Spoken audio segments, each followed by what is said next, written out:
All right, all right, all right. We got a few people in here already. What's up, Donnie C. Kane and 7? Torah 6077. What's happening with you? How's my family doing? Oops.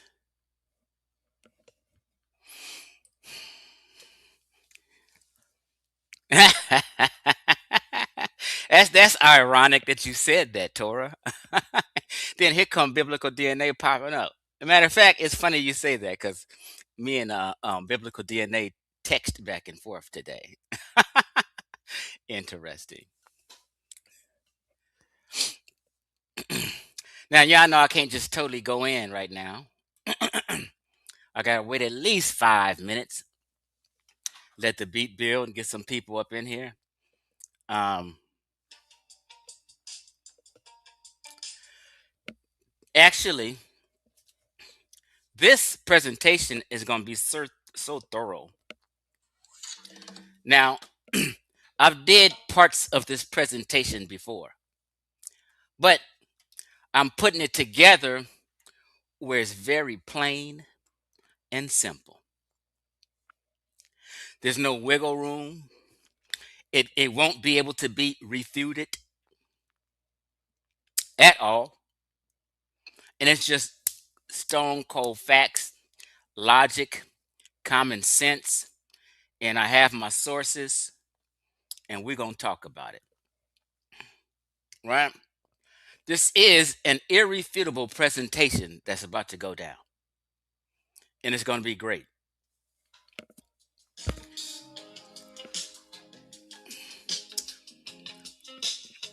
So just give it 5 minutes.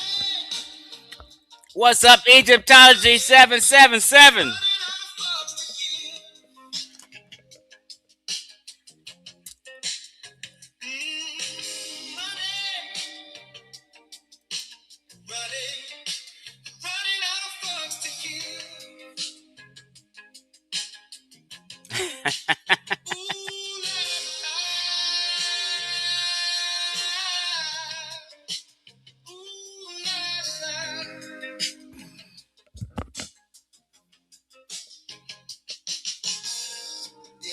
But everybody can hear me clear. Hit the number 8.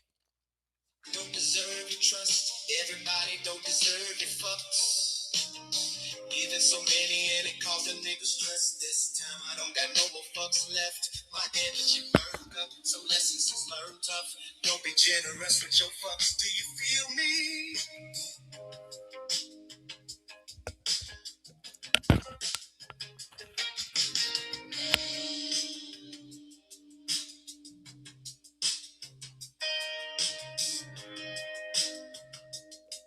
Chief X, the God best. Reincarnated. I'm still the God best.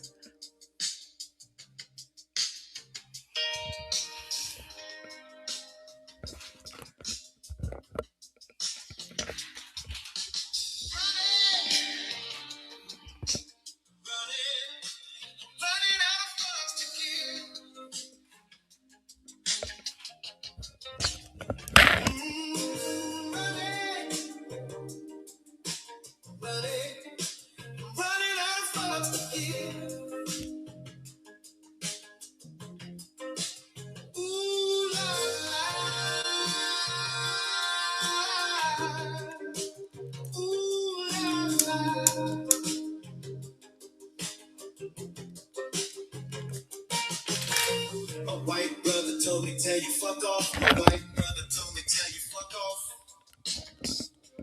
I ran all out of fucks, dog. So you can fuck off.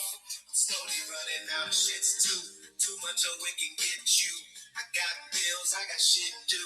Too many fucks to give in my own life. I don't have any to give you.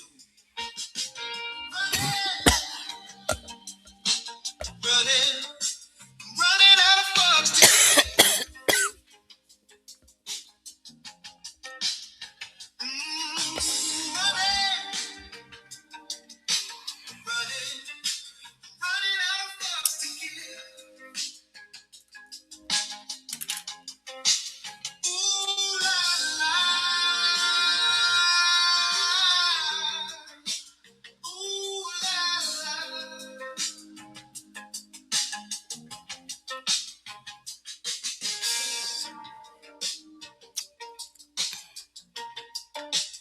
This one a bit different, McKinney.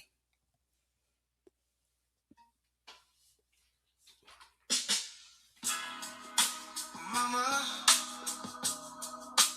I think I married a hoe. Married a hoe. I said, Mama, I think I married a hoe. I made a mistake, Mama. No, oh no.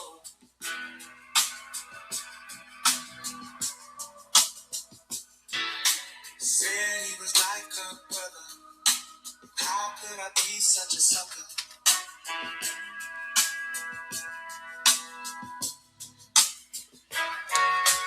Mama,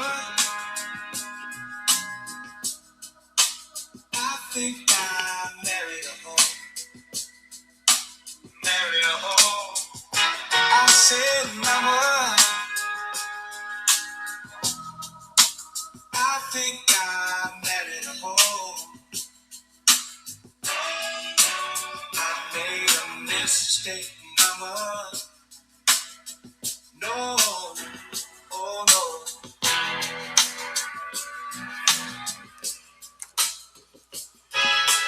I need out, yeah, I need out. Blood pressure higher than a body count. Tomorrow she has to go. She's a whore. Mama, I think I married a hoe. Married a hoe. I said, Mama, I think I married a hoe. I made a mistake, Mama. No, oh no.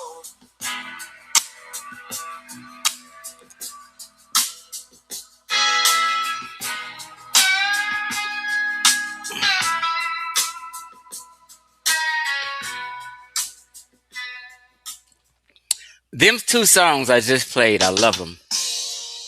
Hold on.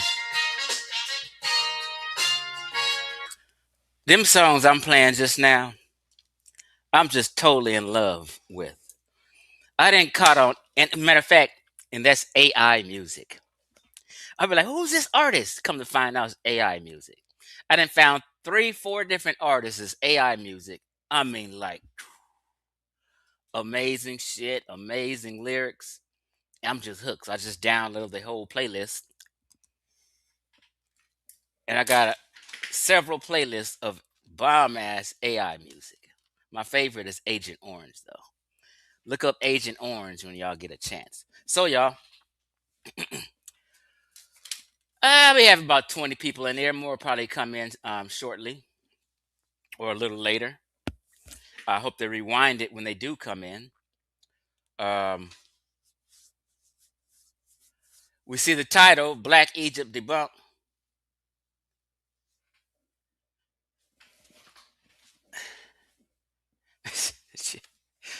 Is it, you worried about my chair? Okay, focus for me. So, what was I saying? So the title, Black Egypt Debunked, Part 3. Now, I can't cuss when I'm doing this because this will be going up on someone else's channel as a presentation within the next week or so. um, no link will be dropped until after this presentation. So it doesn't seem you worried about my chair. You worried about dropping a link. I just you say this has to be um um Uncle Suge. You're not worried about the presentation, don't say. You just want to talk shit, it seems. Like, if you're not interested in the presentation, that's fine. Just chill out. Would you say Nick Hustle has some AI music? Nah, I'm gonna look that up though. Matter of fact, I'm gonna write it down right now. Nick Hustle.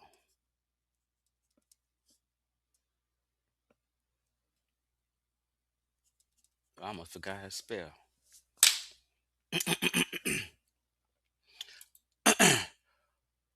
Yeah, chef, I'm gonna drop the link after this. This is gonna be. I'm not gonna be long, but I will drop the link because people are gonna want to discuss this, right? So I'm starting now. 10 minutes in. Uh, hmm, interesting.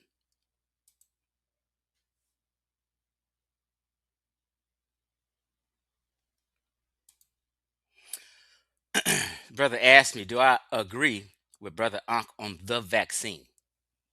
See, this. Let me just. I'm just gonna say this about vaccine, and I'm gonna move on to this topic because people have gotten brainwashed um, about vaccines and is messing it up, right?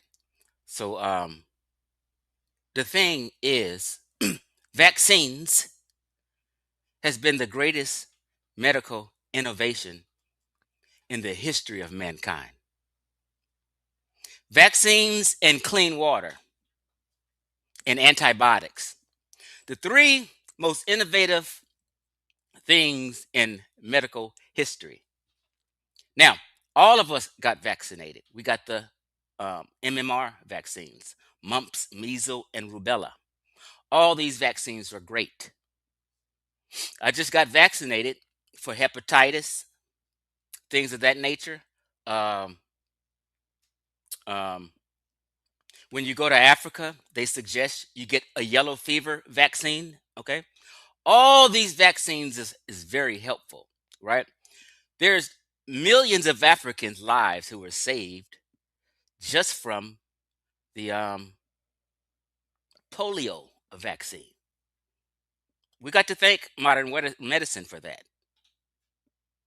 Right now, the only thing people are tripping on is the COVID vaccine. That's one vaccine out of many.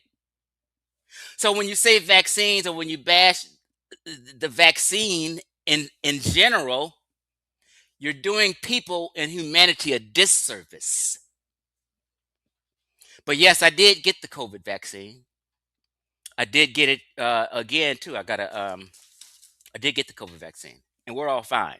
The entire NBA got the COVID vaccine, and the entire NBA is fine. You get what I'm saying?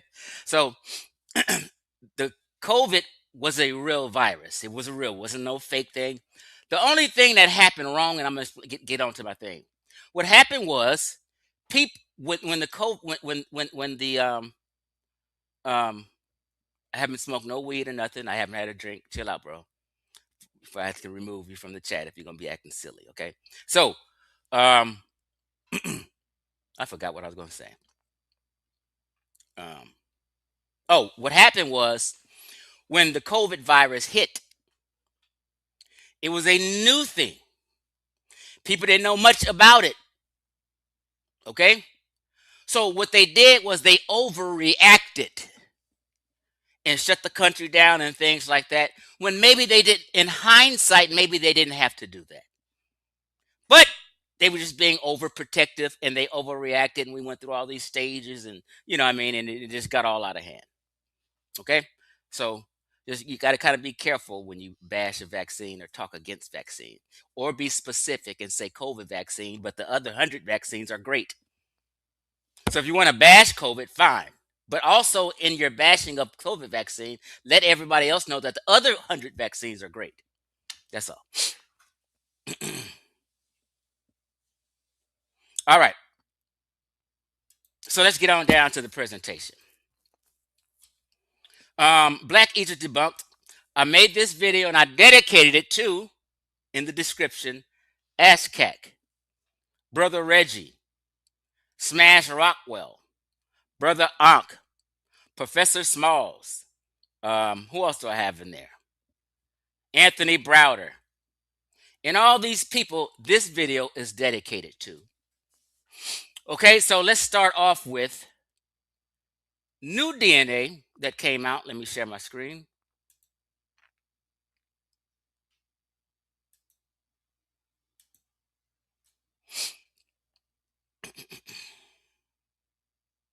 All right, the entire screen, yes.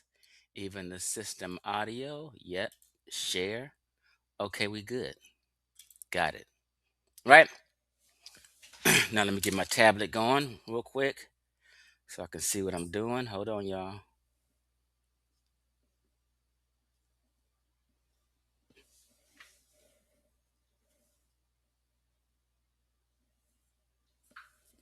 One second. Bear with a pimp.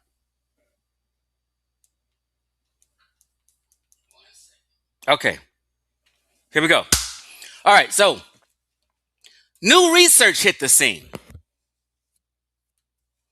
From who, Chief X?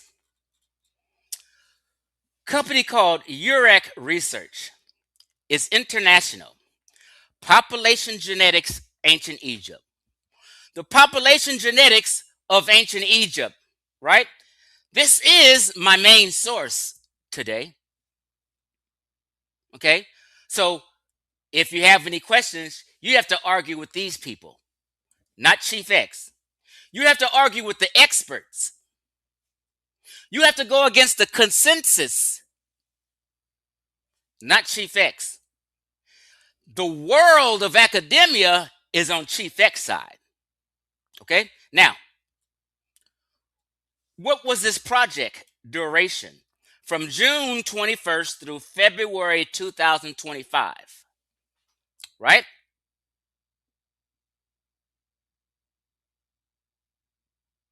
I'm looking for something else real quick.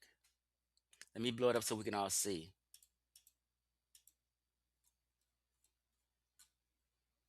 Project from June 21st, 2021 to February 2025. That means last year, about 11 months ago, this information hit the scene. The project status, it's finished. But what you guys don't know, there probably be about 200 more mummies being sequenced. So I told people about this project, and I said, you better get ahead of the curve. It's coming. Right? Institute of Mummy Studies. This ain't no jive turkey crap. This is some real stuff. Okay? The Institute of Mummy Studies. This is what they do. Right? You have to go against these people, Dr. Wurst, Dr. Maxiner, Dr. Masur, Dr. Valverde, right? You have to go against these people. Now,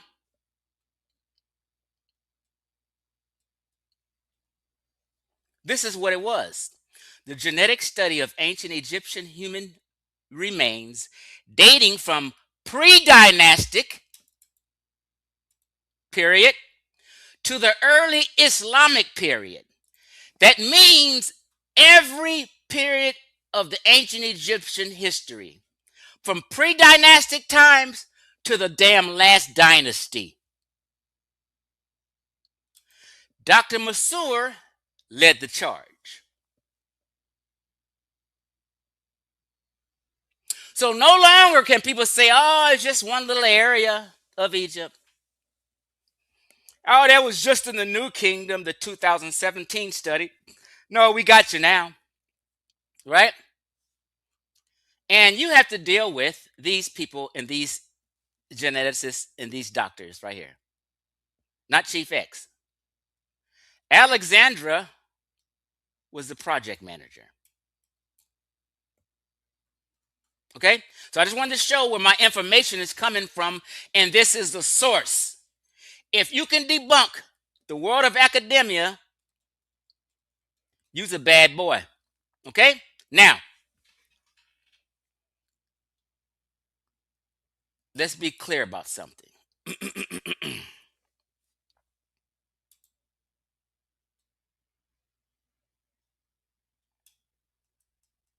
In Chief X's opinion,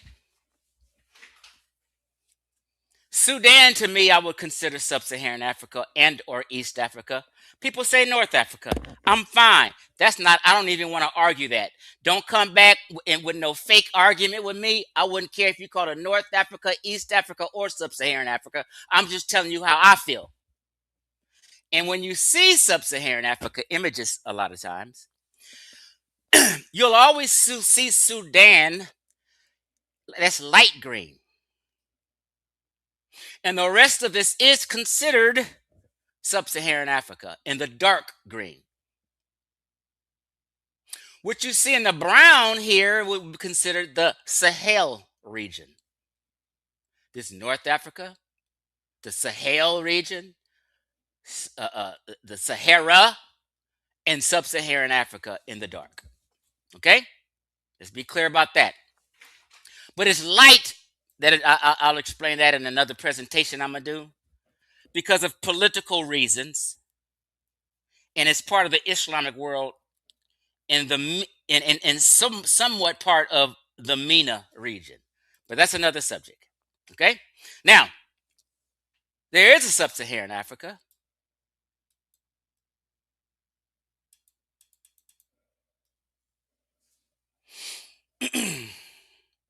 And it's south of the Sahara. This is geography. This is not nothing made up, because people tried to get rid of sub-Saharan Africa like it's a made-up racist term. They're mad they can't be North African, so they're ashamed to claim to be a sub-Saharan Africa. I'm a proud sub-Saharan Africa. Also, sub-Saharan Africa, 80% of it, is considered tropical Africa. I'm a tropical African. I'm not a Mediterranean African. I'm a tropical African. Okay? Now, let's continue on. This is the one I really want, the picture I really wanted to show.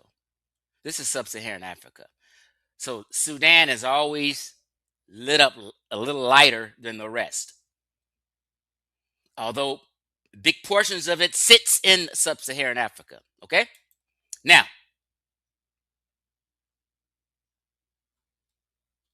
this is what I wanted to share with y'all. Always, and this is an old drawn map back in what I think is the late 1300s. Okay? They have northern part of the continent that says whites. Then they have blacks.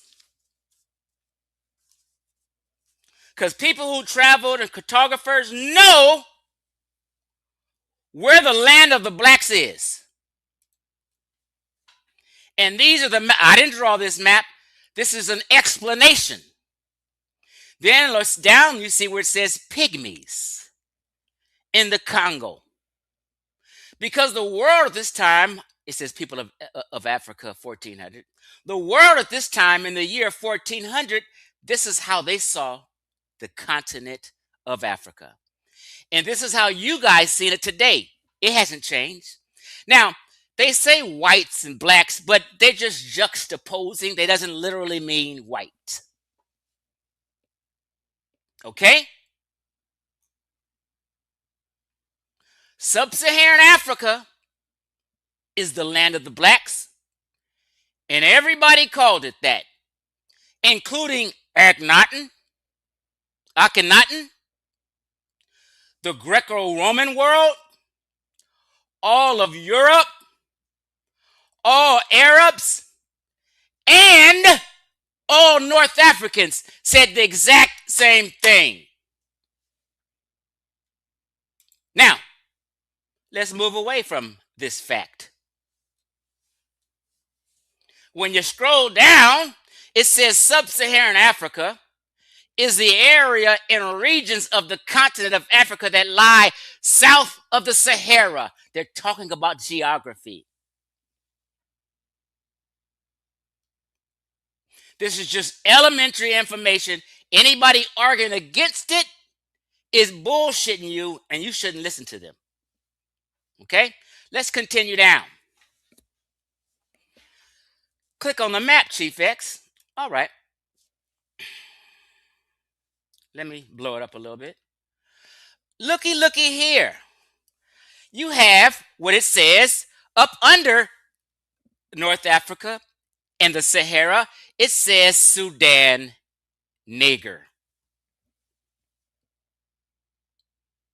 Because Sudan means land of the blacks. I didn't make that up. You can't refute this. It says Sudan Niger. And we know Sudan means land of the blacks.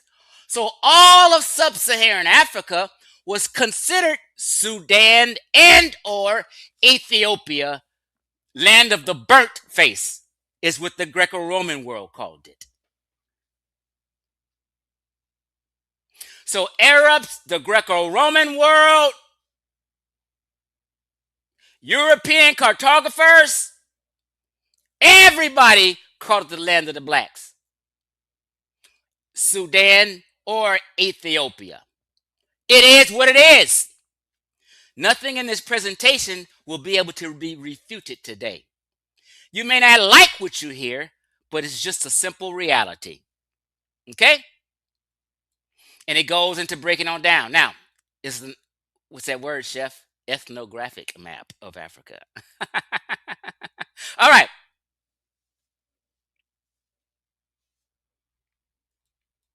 There's another map I want to show.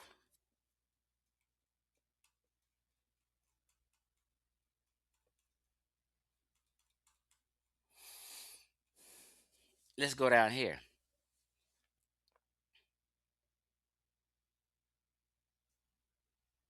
Real quick. Let's move on. I got to find it. Okay. Nubia. You're talking about Sudan. Nubia covered present-day North Sudan and southern Egypt and was referred to as what? Ethiopia. Which meant what? Land of the burnt face. You see it. Now, I didn't lost my damn place. Oh, here we go. Now, if you want to check the sources, it's right here, 45. Do it yourself. I can take you to the water, but I can't make you drink it. So, Sudan means black. Ethiopia, land of the burnt face by the Greeks. Nubia in her greatest phase is considered sub-Saharan Africa's oldest civilization. Let's see that. Say that again, Chief X. Nubia in her greatness was considered sub-Saharan Africa's oldest civilization. They said sub-Saharan Africa's. They didn't say North Africa's oldest civilization because it isn't. Egypt is. Nubia was a major source of gold for the ancient world. Nubians built famous structures and numerous pyramids. Sudan, the site of ancient Nubia, has more pyramids than anywhere else in the world. Mind you, Sudan built pyramids about 2,000 years later, but folk have the audacity to say it's the mother. Crazy. Now,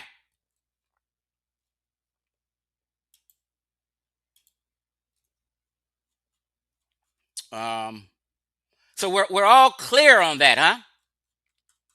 But real quick,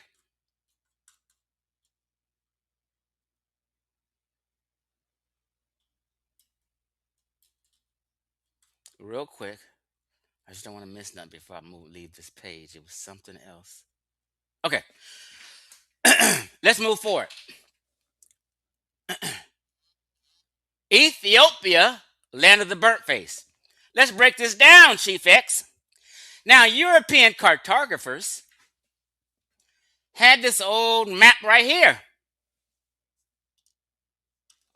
Blow it up, Chief X. Oh, my God.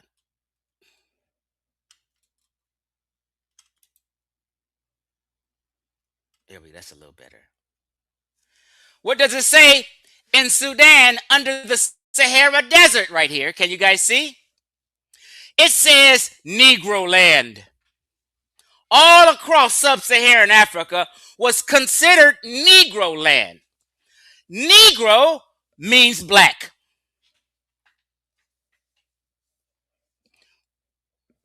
This is what people call us of sub-Saharan African descent.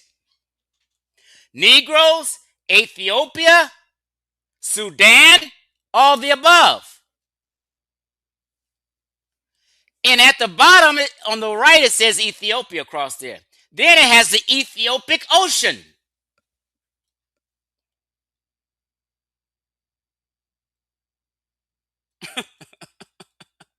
So I don't know how much I got to keep spanking y'all on this stuff before it seeps in your brain, right? So look here.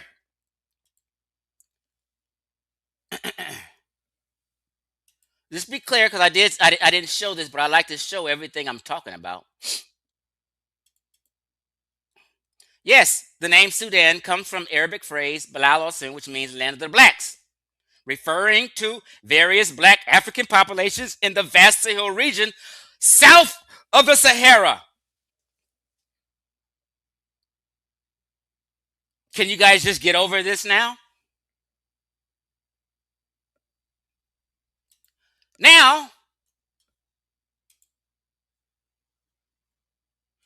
not only that,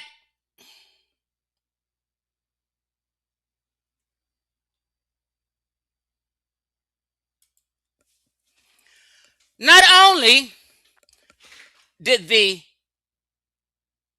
Europeans, the Arabs, the Greeks, the Egyptians themselves called them black. They used the word Tanahisi. Let me make this smaller. The name Tanahisi is derived from an ancient Egyptian term that translates to what? Land of the blacks, or Nubia.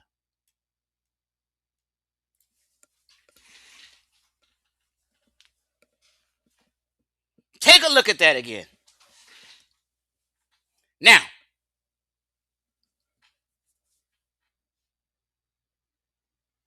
let's go here.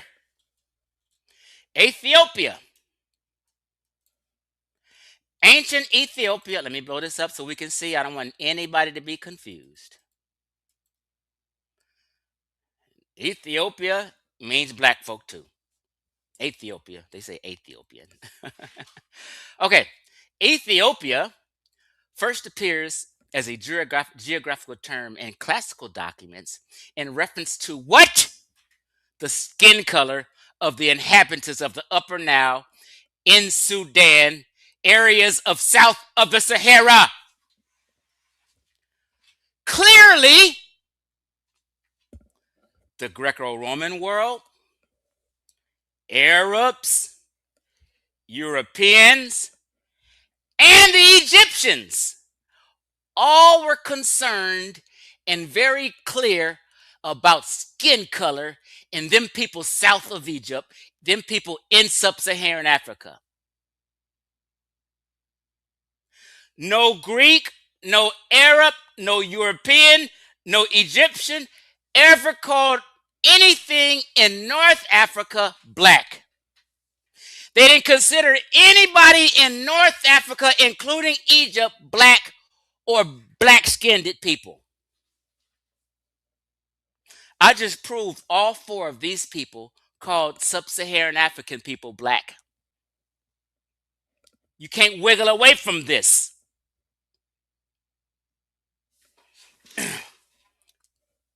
Wait a minute. I hope I'm sharing my screen. Let me come back to y'all.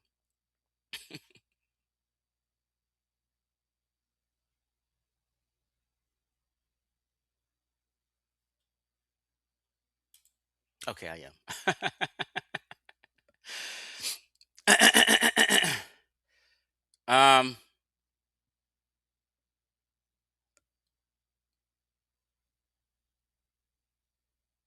I haven't been reading the chat, so fix what, Chef? Are you talking to somebody in the chat?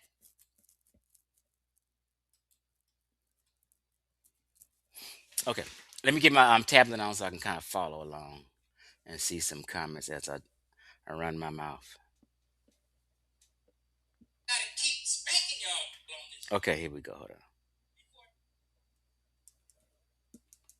Okay, I got my thing on.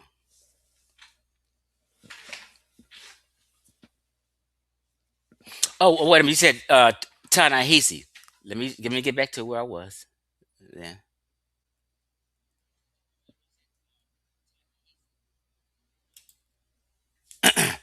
It says the name Ta-Nehisi is derived from the ancient Egyptian term that translates to land of the black or Nubia. It is often associated with the phrase land of the southerners,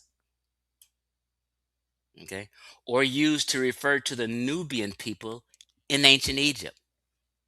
The name carries a significant cultural and historical connotation, often used as a direct reference to African heritage. Now, if I'm wrong about that, it's not intentional, but I'm just reading what it says.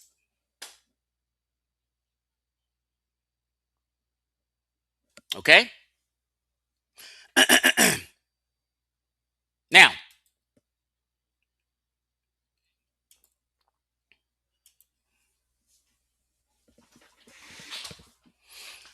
all these entities considered sub-Saharan Africa to be the land of black folk. All them entities did not consider North Africa or Egypt or anywhere else on planet to be the land of the black people. I didn't make none of this up. It is what it is.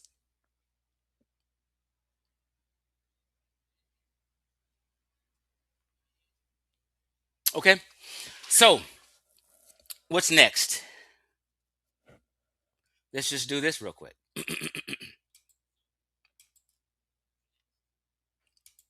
Hold on.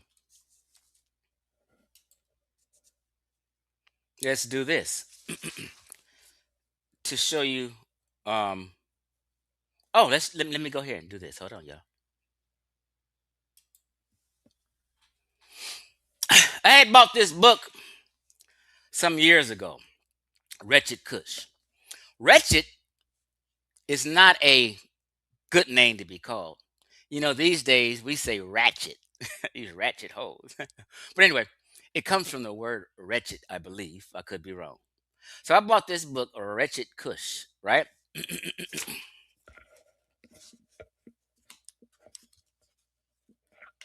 I be reading my shit. You know, when you put somebody read, they got words and stuff underlined and shit like that, right? So look here. I'm gonna read because I did say in the beginning, even Akhenaten, Akhenaten, I can't even pronounce the name right. Akhenaten agrees with me. Akhenaten came to my house last night in my dream, knocked on the damn door, and said, wake up, Chief X, the God best. Wake up, Chief X, the God best. So I had to put my shirt on today and represent Chief X, the God best, right? So Akhenaten says in the hymn of Aten, it says, and I'm going to read this right here. He said, you made the earth as you wished. He's talking about these other people, these foreigners, these Nubians, these black folk. Okay. He said, you made the earth as you wished. No, and I'm sorry. I believe he's giving a prayer, but he's talking about a people in the prayer. You made the earth as you wished. You set every man in his place. Their tongues differ in speech. Their character, likewise, they're different in their character and behavior. That's what he's saying, basically. He says their skins are distinct.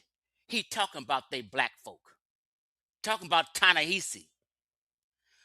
For you distinguished the people. They're distinguished, and you can see that in the Table of Nations people. They're distinguished and different. He said their tongues differ in speech, meaning they did not speak the same language. This is a point 3 I'm going to make. Did Egyptians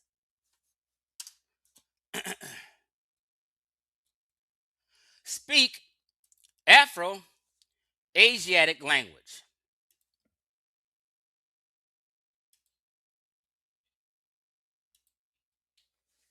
Yes.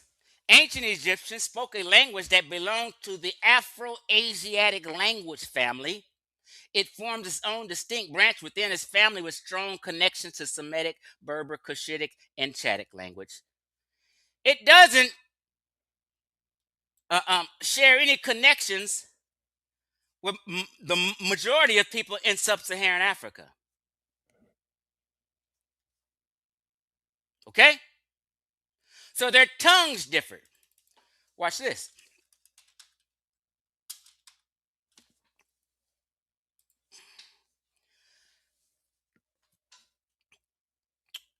Did did Kushites speak Afro-Asiatic language?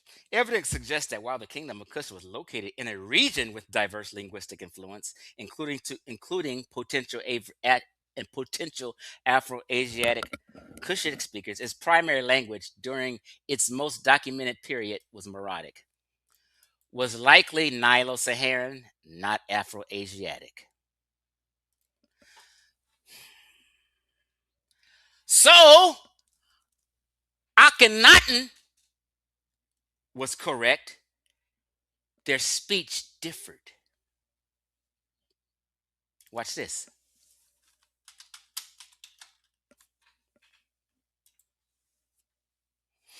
Did Berbers, the other North Africans, not just the Egyptians, did Berbers speak an Afro-Asiatic language? Yes, Berbers speak languages belonging to the Afro-Asiatic language phylum. So everybody in North Africa, everybody in the MENA region,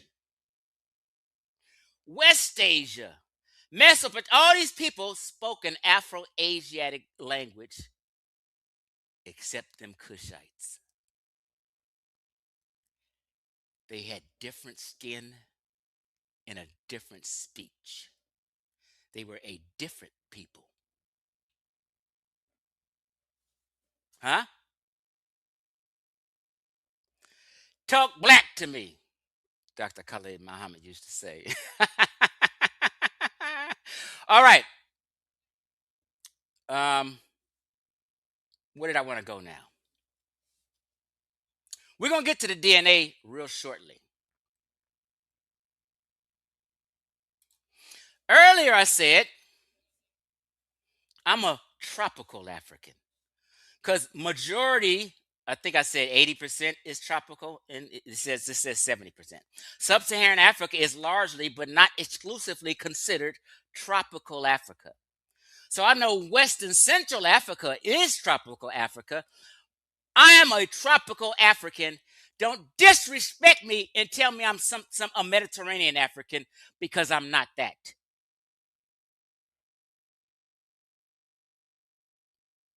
Most of the people listening to me are tropical Africans.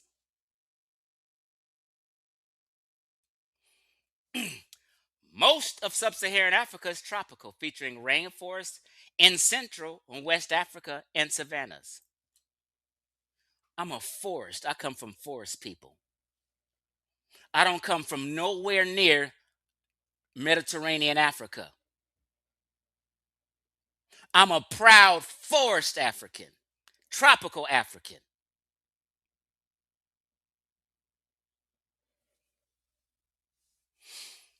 Now, Southern Africa, I think, is excluded. Oh, yeah. Excluded areas that are not tropical, they say, are Southern Africa, including South Africa, contains temperate climates that do not fit strict definition of tropical. Okay, we are tropical Africans. Nobody in North Africa is tropical Africans. There's a difference between the people in the land of the blacks, Sudan, Ethiopia, Negro land, and Ta-Nehisi. There's a difference. Okay? Now, Let's get to this real quick.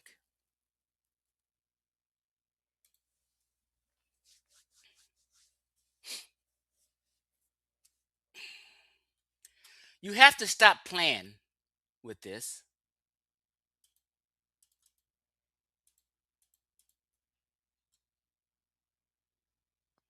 It says, here's my source, history.com. Ancient Egypt was what? The preeminent civilization in the Mediterranean world for 30 damn centuries. That's a long time. But you got niggas like Brother Ankh who don't want to believe this fact. Why? Because when you say the Mediterranean world, you know you're not talking about sub-Saharan Africans. You know for a fact you're not talking about no black folk. So I hit these cats with the word Mediterranean Africa, and they were shook, and they've been shook ever since about that term. You're going to tell the world of academia that Egypt isn't the preeminent force civilization in the Mediterranean world? Hey, check this out. Let's just do this.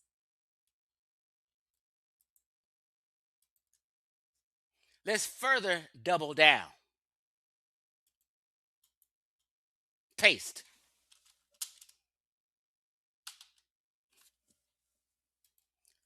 Let's look up the meaning. Preeminent. Surpassing all others. Very distinguished in some way. The world's preeminent expert.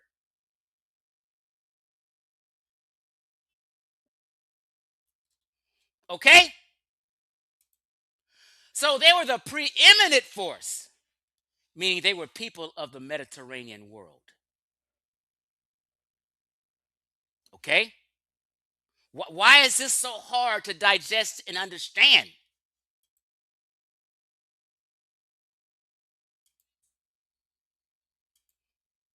I didn't lost my damn place.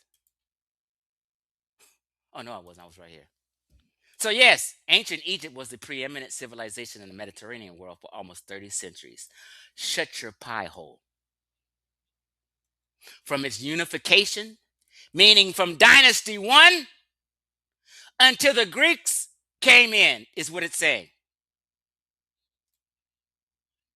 You're going to have to fight against the consensus, not Chief X. Chief X didn't make up no term saying these are Mediterranean people and they part of the Mediterranean world. That's just what they is. Let's move forward because we don't need to belabor this topic.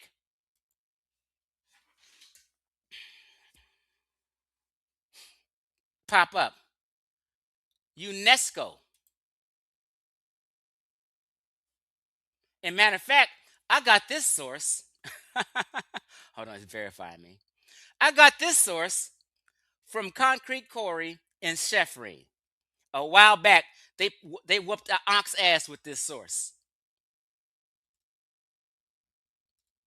Egypt and the Mediterranean world of the UNESCO's digital library. I laughed my ass off when Sheffrey and Concrete Corey whooped Ankh's ass with this Mediterranean, with this UNESCO document. On your own time, you can go read it. Now, UNESCO's legit. UNESCO, United Nations Educational and Scientific and Cultural Organization. It works with 194 member states to protect heritage. You have to protect the information that is Mediterranean, and you have to protect it from brothers like Smash Rockwell and Brother Ankh, because they will botch it up and mislead you. So UNESCO's protecting this information. Why? To advance quality education and set the ethical standards for technology. Ankh and them had poor ethics. Lying on geography, lying on people, lying on Dr. Ben when Dr. Ben regularly calls people black. I showed that yesterday. Let's move forward.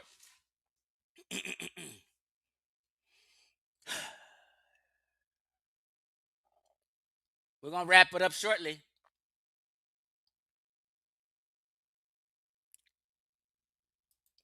Oh, this is what I didn't show. According to the Persis Project, right? When they say Ethiopia burnt face, it's certain burnt face in an adjectival form of rebounds. Wait a minute, let me make it smaller. Hold on. So I can see what I'm doing. You know what? I might have shown this already.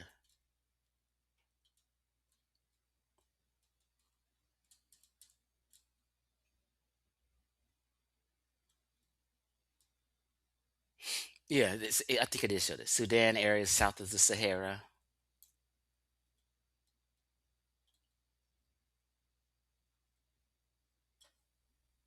Ethiopians, most commonly Nubia. Likewise, the Hebrew term Kushia, it's not what I want to see, but yeah. Oh, I didn't see this. North African Berbers, right? Were also called white Ethiopians by Greeks. They called the Berbers in North Africa white Ethiopians. Why? Because North Africa was considered juxtaposing white. Oh, word you guys hate, Caucasoid. An outdated term, Caucasoid. They're telling you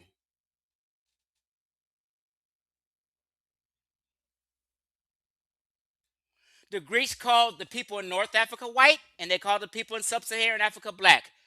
The case is closed, y'all.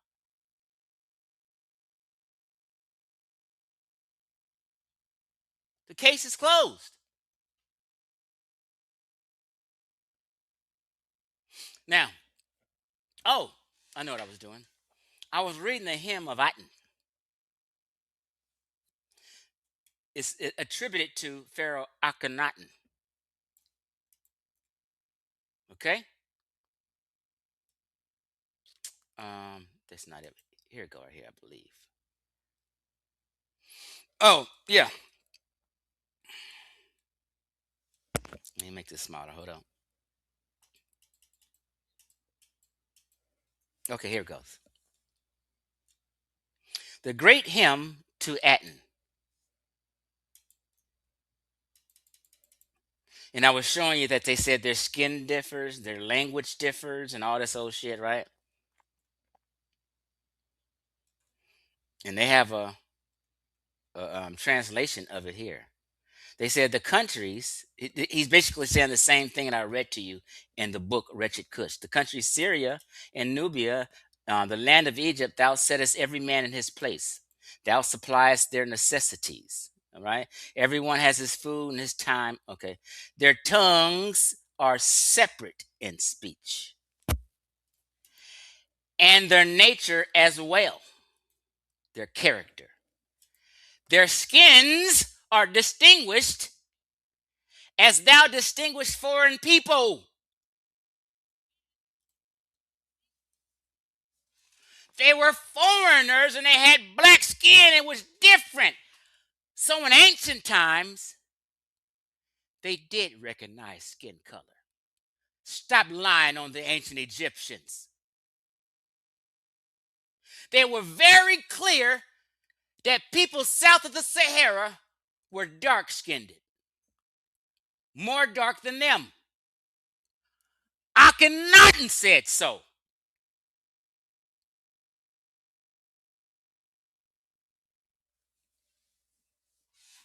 You gonna quit playing with Chief X? Wretched Cush, the book I showed you.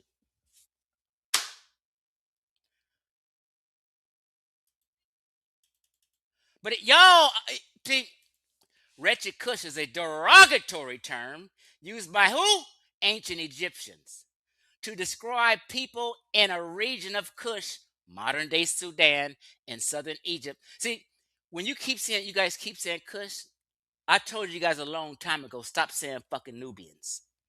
Although it's the same thing, I said Kushites, or Kush is more specific because Kushites conquered Egypt in the 25th dynasty. Kushites were the people you guys bragged about for decades, okay? It's a derogatory term used by ancient Egypt to describe people in a region of Kush, modern day Sudan, in southern Egypt, emphasizing barbaric and inferior. So when I said they were paying tribute to a superior nation, they thought the Kushites and them barbaric people were inferior. I'm not making this up. Don't say, oh, she's racist. No! This is what the Egyptians are saying. And inferior to other, in contrast with their own civilization. It reflects a political and cultural identity construction rather than a literal description of the Nubian people. It's used primarily during Egypt's New Kingdom to describe Nubia as a colony or conquered land. Katz was acting on this panel the other day like Nubia was never conquered. Or nobody ran through Nubia. Use a lie. Most all the pharaohs, even King Narmer, ran down on Nubians. The first dynasty ran. You don't believe me? Hold on.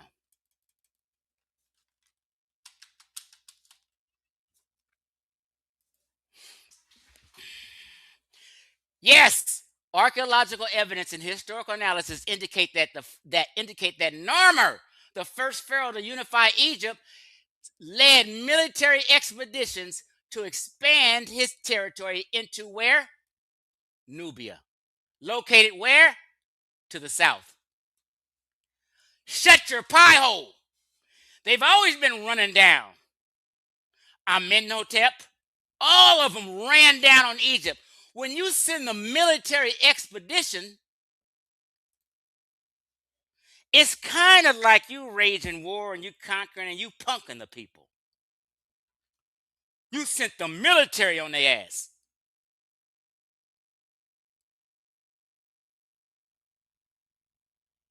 From Dynasty 1 on. Y'all didn't know Narmer ran. People were calling Narmer. They said Narmer came from the goddamn South. I'm sorry. I don't mean to cuss. This going to go on somebody else's platform. People were saying Narmer came from Sudan. Y'all remember this? I can pull up 20 videos right now where they're saying Nubia is the mother of Egypt and Narmer came from the south. The first Egyptian. No, he didn't. Narmer was an Egyptian. He was not from Sudan. He was not a Nubian. He was an Egyptian who ran down on Nubia. Them wasn't his people. They was a different people.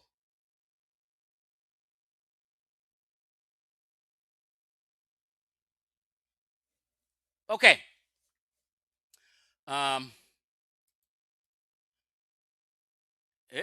Egyptians running down on them. Why y'all mad about this? You not Nubian. You not a Cushite. You're not even related to them. Fuck them. Oh my God, I wasn't supposed to cuss. you know, I get passionate. Excuse me. Screw them. What do you care? Them ain't your ancestors. This pale dude on a chariot. And this chariot is full of gold that he took from these Nubians he's running down on. Give me that gold and give me all that stuff and shut your mouth and sit down and behave. This is what they're saying. I'm just giving you to it in hood layman terms. Right? They were foreigners. I don't need to get into all this. This is a whole nother lecture right here. Let me move forward. Now, people were talking crap. Because why? Because Chief X said the tribute scene that I showed y'all, that the Nubians was paying honor to King Tut in that tribute scene, bringing him slaves and all kind of stuff. And there's King Tut's shoes. Uh-oh! Y'all seen these sandals before. You know when I was talking about King Tut and these people in bondage on the bottom of his shoes, it's disrespectful and he's stepping on their ass. That's what he thought of them. But y'all want to act like, oh, they just so friends. The Cushites and the Egyptians are friends. And yeah, they had times of peace. We get that. No one's saying they didn't have times of peace. No one's saying they didn't get along at times and they did always done business. No one's saying any of that. But I'm just saying in general, Cushites, aka Nubians, or them Southerners, were foreigners and enemies to the ancient Egyptians. This is just basic history. What color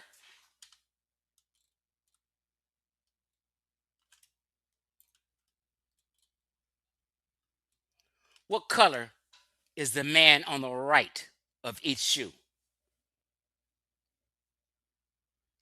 What color did they draw him?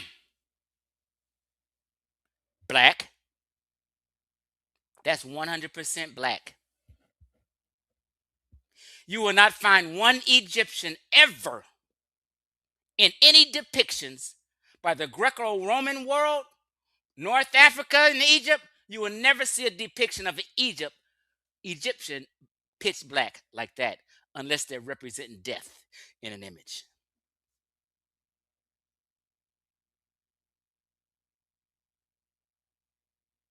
So when Ankh wants to argue with the great Chief X, and I say that them people in that tribute scene are black folk, Negroids, this is what I'm talking about.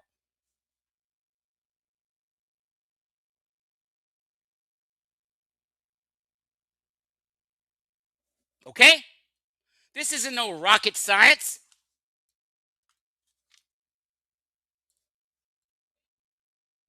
These are the sandals of King Tut because that's what he thought about them. They were different.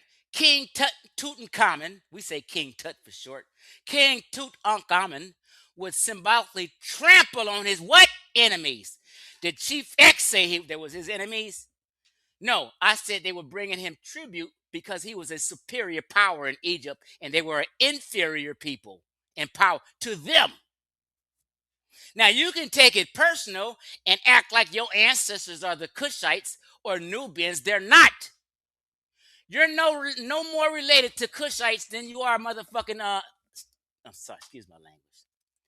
Than you are a Cambodian. Okay? When he wore his sandals, the unique sandals also adorned at the top and bottom by the 9 bowls, symbol of the traditional enemies of Egypt. See, Brother Reggie and all these cats was never going into these people being the enemies of Egypt because until I made Black Egypt, the conscious community, Ashra Kwesi, Sara, Suten, Seti, I know them both. Ashra Kwesi's from Los Angeles. He moved to Dallas. I grew up in this movement at the feet of Ashra Kwesi. No, really though. I used to help Ashra Kwesi set up for his lecture and be there before anybody was in the house. Man, I should show a picture of me helping him Ashra Kwesi set up. Ashra Kwesi used to teach and Sara Sunseti taught that the Cushites and the Egyptians were basically the same people. They've taught this forever until I made Black Egypt debunked. You guys need proof of that or you just want to take my word? The community was always teaching that the Cushites and the Egyptians are basically the same stock people. They've always taught this. They've always lied is what they did. Okay.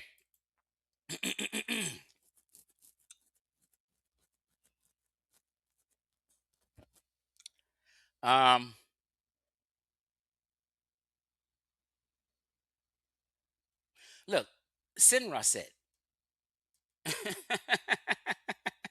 What- Wait a minute. With Egyptian supremacy over what? The southern lands.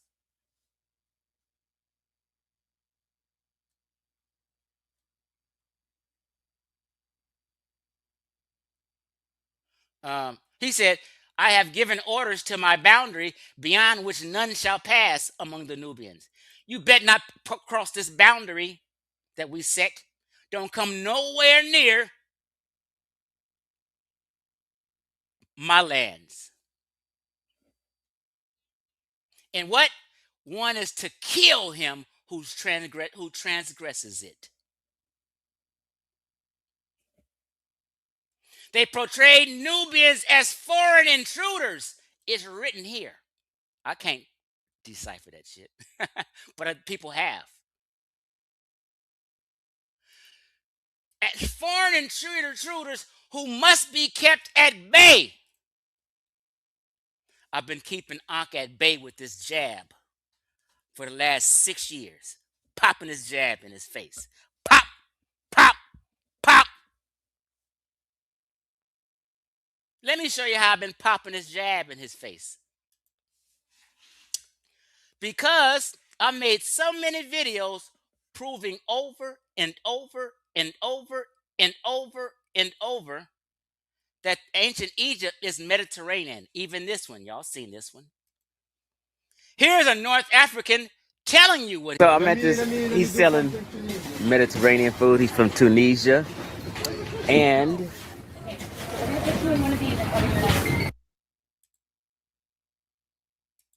on his sausage he's selling, it says Mediterranean traditional foods. And he's from Tunisia. I am from Tunisia. Do you consider yourself Mediterranean? I am Mediterranean. And he's from Tunisia. I am from Tunisia. Do you consider yourself Mediterranean? I am Mediterranean. And he's from Tunisia. I am from Tunisia. Do you consider yourself Mediterranean? I am Mediterranean. Damn! Countries on the Mediterranean. Beautiful Tunisia is the pearl of the Mediterranean. Mediterranean. Beautiful Tunisia is the pearl of the Mediterranean. He said Tunisia is the pearl of the Mediterranean. They respect the Mediterranean. You not them people. You are not them people.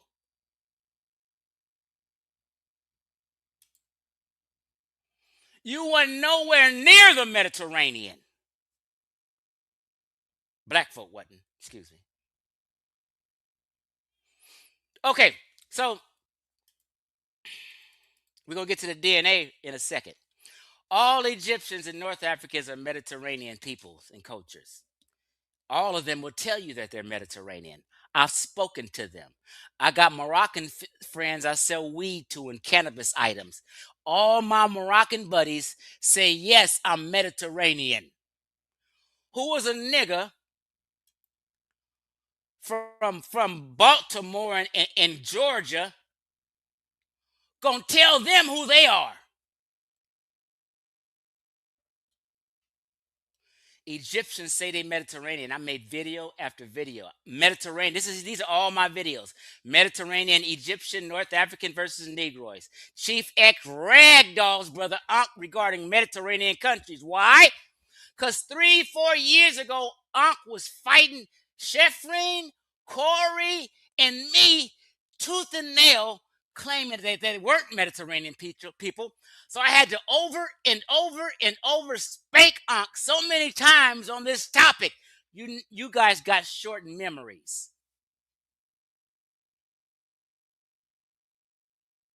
I've been teaching Ankh for the last 6 years. I'm his master teacher. Mediterranean people, North African guessing test. I did this video. This is a video I told everybody to guess who these two women are. I said, guess what North African country they from. Everybody guessed every North African country. I said, wrong. I said, these are Italian Muslim women. Oh, shit. They were shook. I said, because people in the same region have similar looks. Just like in my region of Ghana, Nigeria, Senegal, we all have similar looks in that region. I said Egypt is a Mediterranean culture, stupid ass, 3 years ago, and I'm teaching Ankh. I said the Sphinx is along close by the Mediterranean Sea. Chief X right here, I whooped Ankh's butt with this. That's why I have Joe. Come on. That's why I have Joe Frazier right here. I said Chief X hit Ankh with the left hook. Mediterranean people. And I've been hit Ankh with this Joe Frazier left hook for a long time. Matter of fact, I got to do this. Hold on. Proof. Oops. Wait a minute. Wait a minute. Let me find it real quick.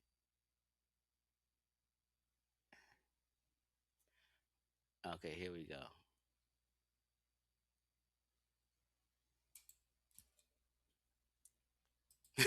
I'm just clowning for a second, y'all. My computer's still goddamn slow. Now, Chief X. See, I got Joe Frazier. I'm just clowning in my thumbnail. Joe Frazier was called the left hook legend. And show him how you did him, Chief X. This is me doing Ankh with the left hook.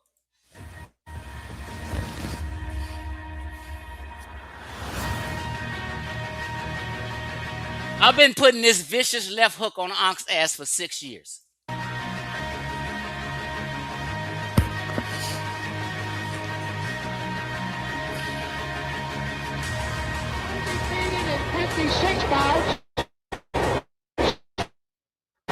Hit him with the left hook, Chief. Hit him with the left hook. 23 knockouts, the heavyweight champion of the world,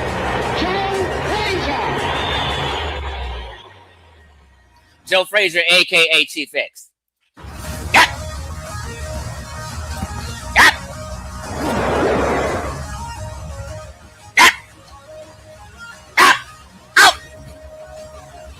Ow!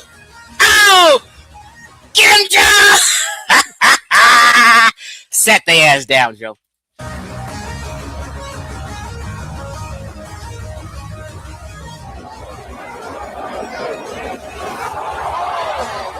Sit Ali's ass down, Joe. Get him, Joe.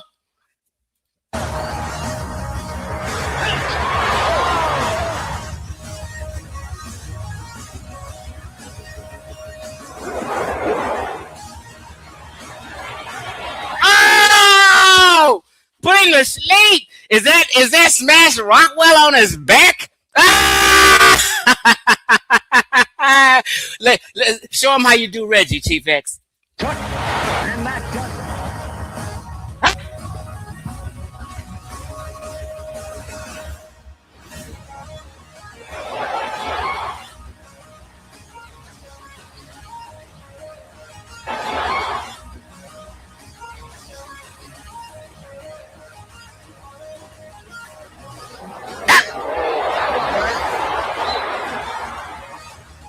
The left hook legend. The left hook legend. Do it to him, Joe.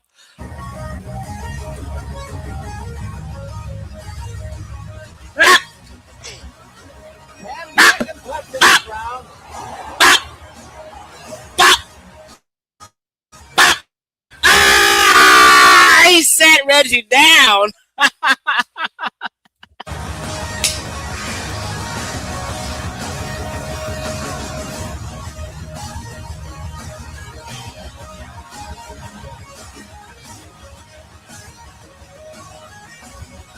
Damn, he hit Smash Rockwell in the body with a left hook. Drop Smash with the left to the body.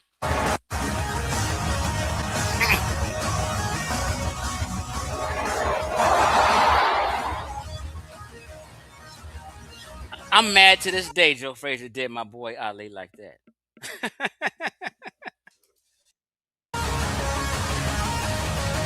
Frazier always in pursuit, and you saw that left hook. Frazier always pursued, and you saw that left. Oh, did you hear him? He said, Chief X always in the pursuit. Watch this left hook. Listen.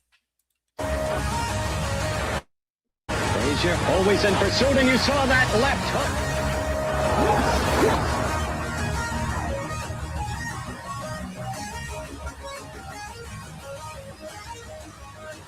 I ran them niggas into the left hook. Sheffman was right.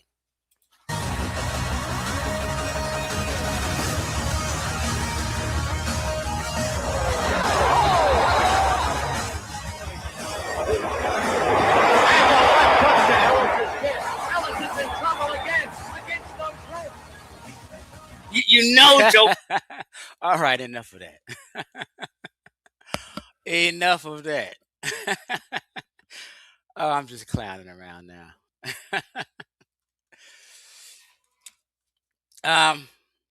We're gonna get to this DNA right now and end this, and I'm gonna drop the link in the chat. What y'all talking about in the chat?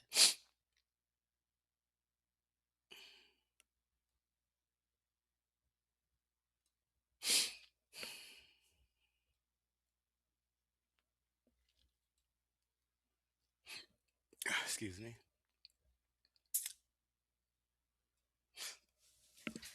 Okay. So let's get into this DNA and end this thing. I mean, I hit these cats with so many left hooks. Not down goes Frazier. Down goes Reggie. Down goes Godkilla. Down goes Smash. Down go. Man, I hit them cats with so many left hooks for 6 years and today. All right. That's enough clowning around. Where is this DNA stuff at? I think I'm on another screen. Hold on.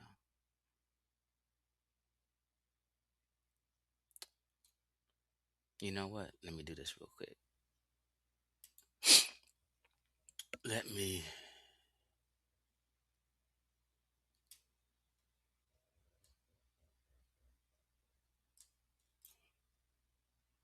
move this to this. Let me move this screen. Hold on, y'all. Pimping coming. Don't trip. Don't fret. All right.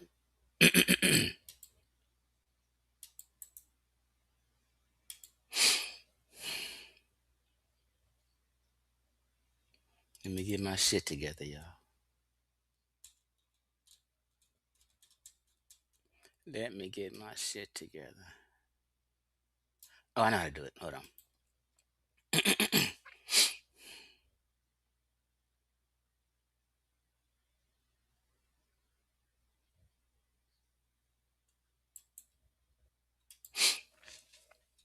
Bear with me. Hold on.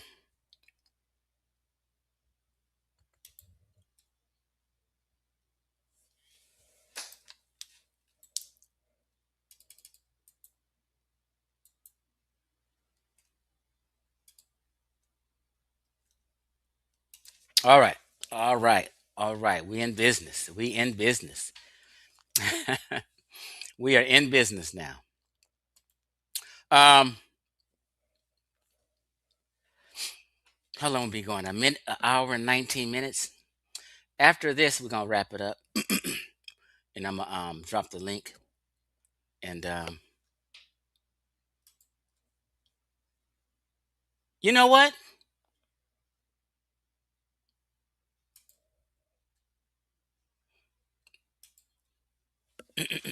Here we go. Let's do this.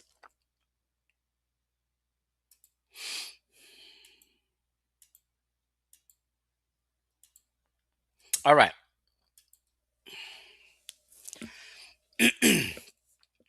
Title says Ancient Egyptian DNA. Are modern Egyptians related to the ancient Egyptians? The date on this article, November 5th, 2025. What's the significance of that, Chief X? It is because when I was showing you guys earlier about this populated UREC research and this population genetic study they did, right? This project finished February 2025. So now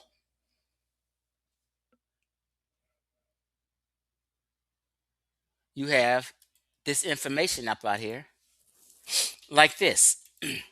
Asking the question, ancient Egypt DNA, are modern Egyptians related to the ancient Egyptians? Meaning, are those Egyptians there right now in 2026, 95% of them people, are they related to the ancient Egyptians? Okay? That's the question. So this article goes deep into it and it breaks this all plain. Now, I'm not the DNA guy. Okay? I can't break down DNA like that. But there's other people who can. I hope biblical DNA is able to come on after I finish this. I text Ngozi. I hope Ngozi can come on when I finish. But I think he's at work. Ancient DNA proves modern Egyptians are direct descendants of the pyramid builders, right? Hold on. Now, this was from the 2017 study. It says ancient DNA from 90 mummies shows 80 to 90% genetic continuity between ancient and modern Egyptians, right? Sub-Saharan ancestry rolls only 8 to 15% after 700 CE, or when the Arab slave trade began, when they started grabbing black folk from Sub-Saharan Africa and bringing them up north, okay? Proving the Arab conquest was cultural, not replacement. All you guys thinking that the ancient Egyptians got replaced, DNA evidence says otherwise. Egyptians never left. They were never replaced. Right? Let's continue. Key facts from this 2017 mummy study. DNA, Near Eastern and North African base. That's not black folk. That's not sub-Saharan folk. They got one for you. Modern Egyptians, not the ancient Egyptians. Plus 8 to 15% sub-Saharan post-Roman times. Not in ancient times. Not in pyramid building times. Not when they built the Sphinx, okay? And guess what? There was never, ever any population replacement. All these niggas for 4 decades have lied to you. Said because of all these invasions, they changed the people, and or the people migrated to West Africa, or the people just migrated south and tucked tail, or none of that shit happened. There was never a population replacement. Okay? The big picture. Are modern Egyptians related to the ancient Egyptians? The question of whether modern Egyptians are direct descendants of the people who built the pyramids has become a flashpoint for debates on race, culture, and identity. Scientific ancient Egypt DNA and historical evidence, however, points overwhelmingly towards a strong genetic and cultural continuity in the Nile Valley over millennia, refuting claims of total population replacement. Shut your pie hole, Brother Reggie.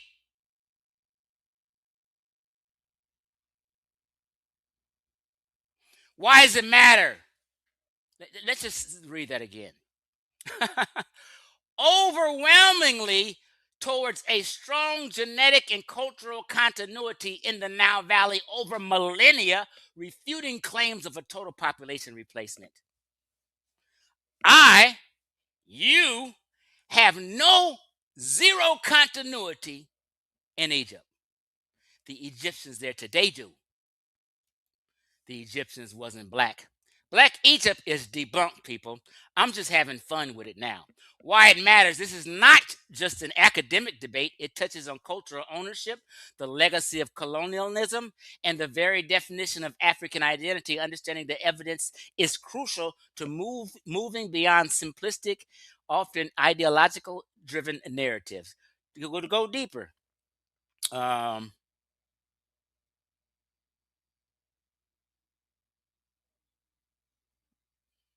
Let me get to the nitty gritty. Ancient Egyptian DNA, what does it reveal about ancestry? The most direct way to answer the ancestry question is through genetics. It don't matter what nobody is talking about. When DNA hit the scene, shut your mouth, case closed, let him out of prison. Okay? through genetics. Recent studies of ancient DNA have provided a robust, chronologically consistent picture of the Egyptian people's origin, showing remarkably stability over thousands of years, followed by gradual admixture. What they say? See, when they say it's they said remarkable stability over thousands of years, continuity, and it followed later by gradual admixture. Right? Ancient Egyptian DNA earliest roots. Genetic evidence shows that the foundational population of the Nile Valley was established long before the first dynasty during the Green Sahara period, right? Populations migrated towards the Nile from all directions as the Sahara dried up, creating unique indigenous mix of North African peoples and what? Migrants from the Near East. Who else? Migrants from the Near East. Again, not Negroids. Okay? Let's continue on. Old Kingdom genomes.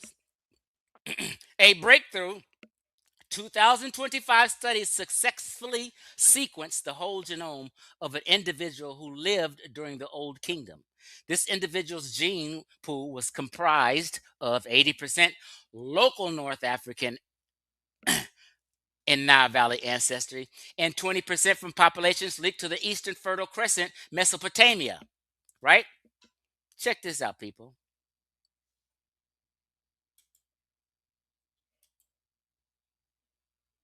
Check this out real quick.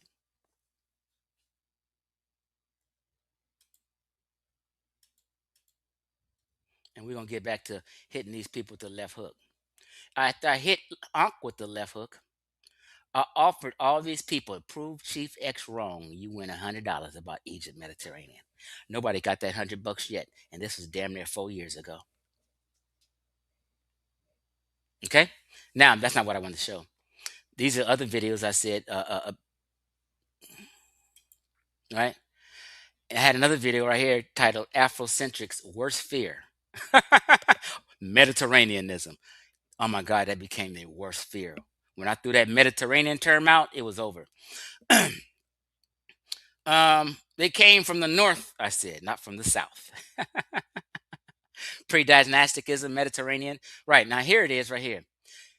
Chief X destroys pseudo-killers Ankh and Sosa on, this was about Mediterranean and Mesopotamian influence on ancient Egypt.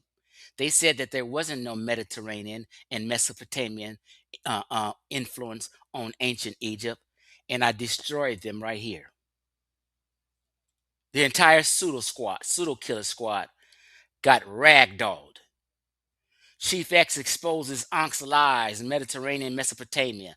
I got brother Smash Rockwell on the picture, and brother Sara, Suten, Seti, because they've been talking that shit.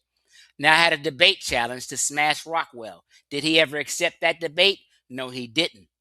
Because I beat the brakes off of him and Ankh about it.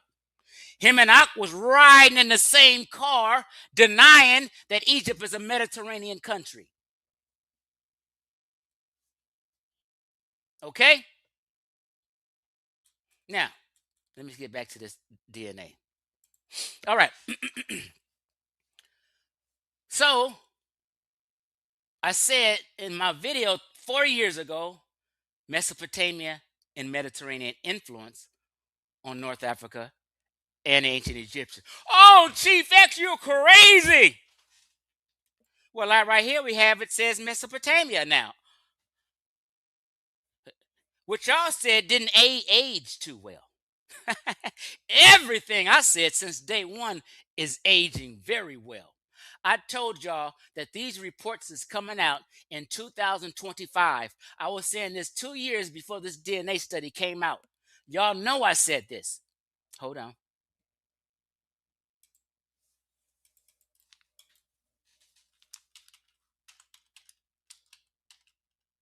Oops, hold on.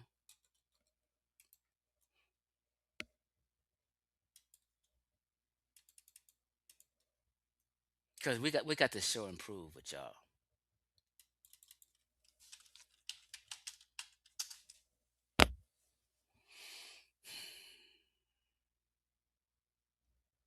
This was 2 years ago, people.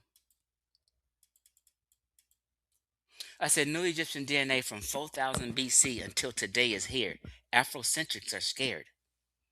And I went into talking about the Urach Institute. You see, I highlighted it. Oh, come on. Right? I was telling people 2 years ago, you better get ahead of the curve. Because Urach research is doing some stuff, but it's going to come out in 2025. I'm telling you now, everybody's going to look stupid. And you better get ahead of the curve. They didn't get ahead of the curve. So now today, they're looking stupid. And guess what? A few hundred more sequence mummies will be coming out by the end of this year or beginning of next year. And I'm telling you now, it's about to get ugly.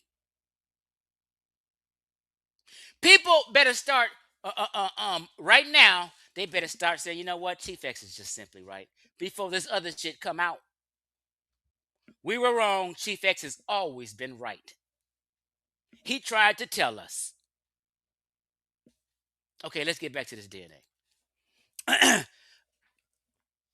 Okay, so this provided the first direct genetic evidence that this foundational blend, this foundational blend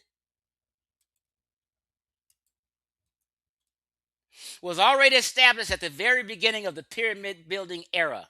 The sequence revealed that 80% of his ancestry was derived from local North African Nile Valley adjacent populations, while 20% traced to populations linked to the Eastern Fertile Crescent, Mesopotamia / West Asia. People laughed at me when I said Elam and Iraq, and I'm sorry, not Iraq. I be getting Iraq and Iran confused sometimes. Elam, which is Iran, which is the next door neighbor of Iraq, is close to the region of Mesopotamia. So when people are clowning Petrie and all this dynastic race theory and all this old stuff, they were halfway right, but they were halfway wrong also.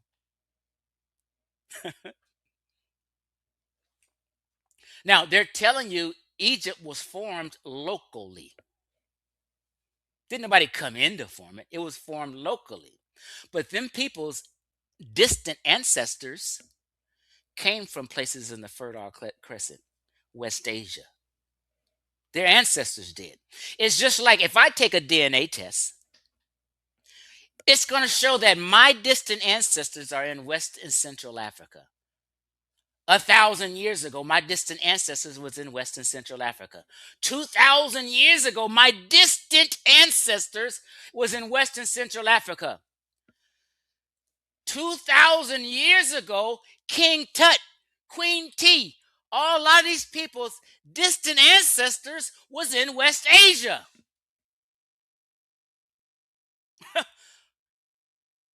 It's the same thing.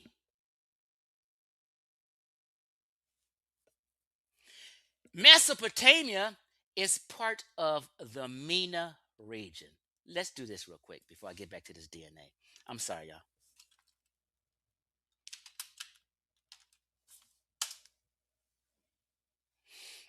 Yes, Mesopotamia is considered part of the MENA region. What is MENA, Chief X? Middle East and North Africa region. A region y'all ain't from. A region black folk ain't from. A region Negroids ain't from. All of North Africa and all these people have been coming in and out of North Africa and Egypt and migrating from West Asia, the Middle East, in and out, back migrating out and back migrating, all this old shit for thousands and thousands of years. They've always been there. Berbers been in North Africa for 30,000 years. All these Africans, every North African country, everybody in North Africa are Africans. How many times I got to say that? But you can be three things. You can be a part of the MENA region. You can be African. You can be Mediterranean. You can be three things at once. It's okay.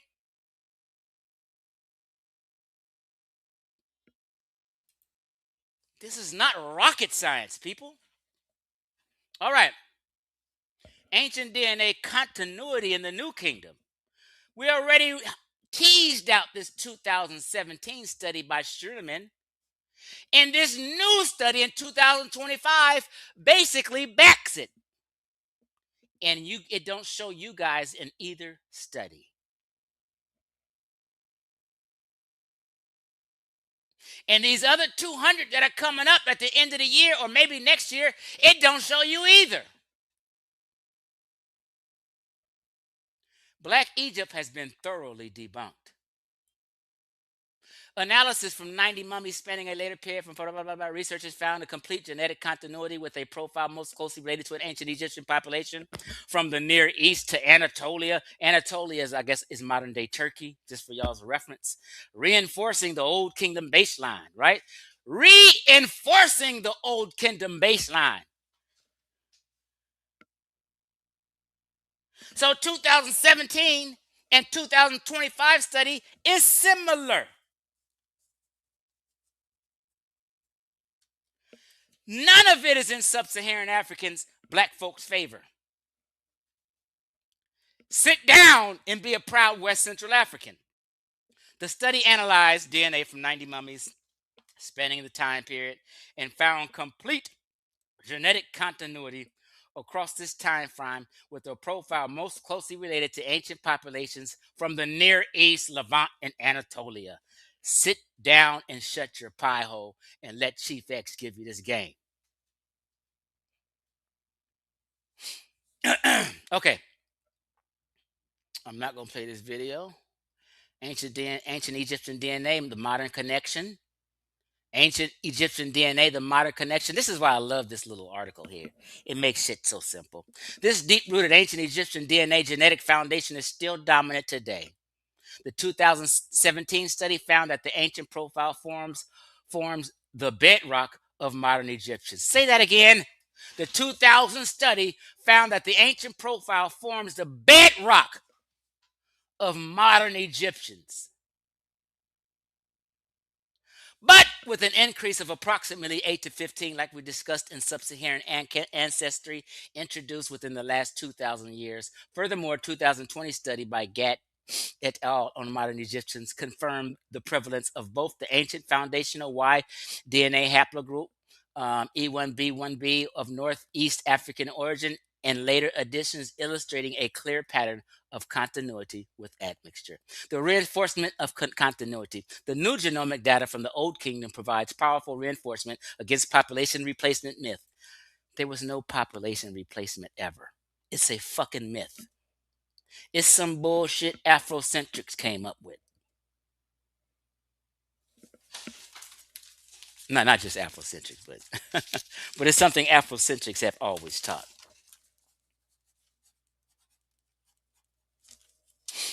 Okay, the individual's gene pool, 80% local, 20% West Asian, aligns with the idea that modern Egyptians carry a deep ancestral component traceable to the early pharaonic population. You guys don't. They can trace their shit to the early pharaonic population. You can't. No black folk can. Zero. Rather than being the result of a later invading groups, right?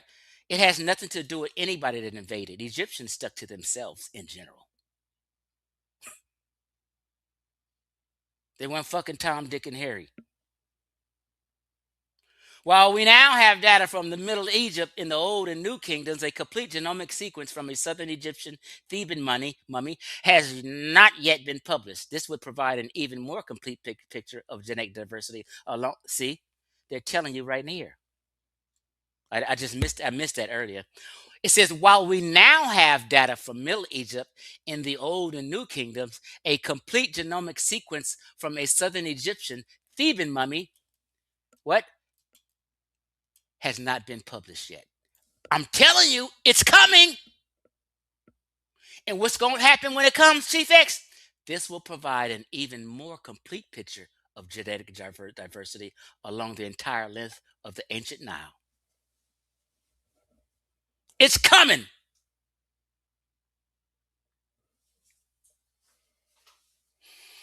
Deep ancient Egyptian DNA roots before and during the Pharaonic age. Listen to what that said, family. Whoever wrote this article knew that Afrocentrics may read it, or someone may read it too, an Afrocentric. They made it plain.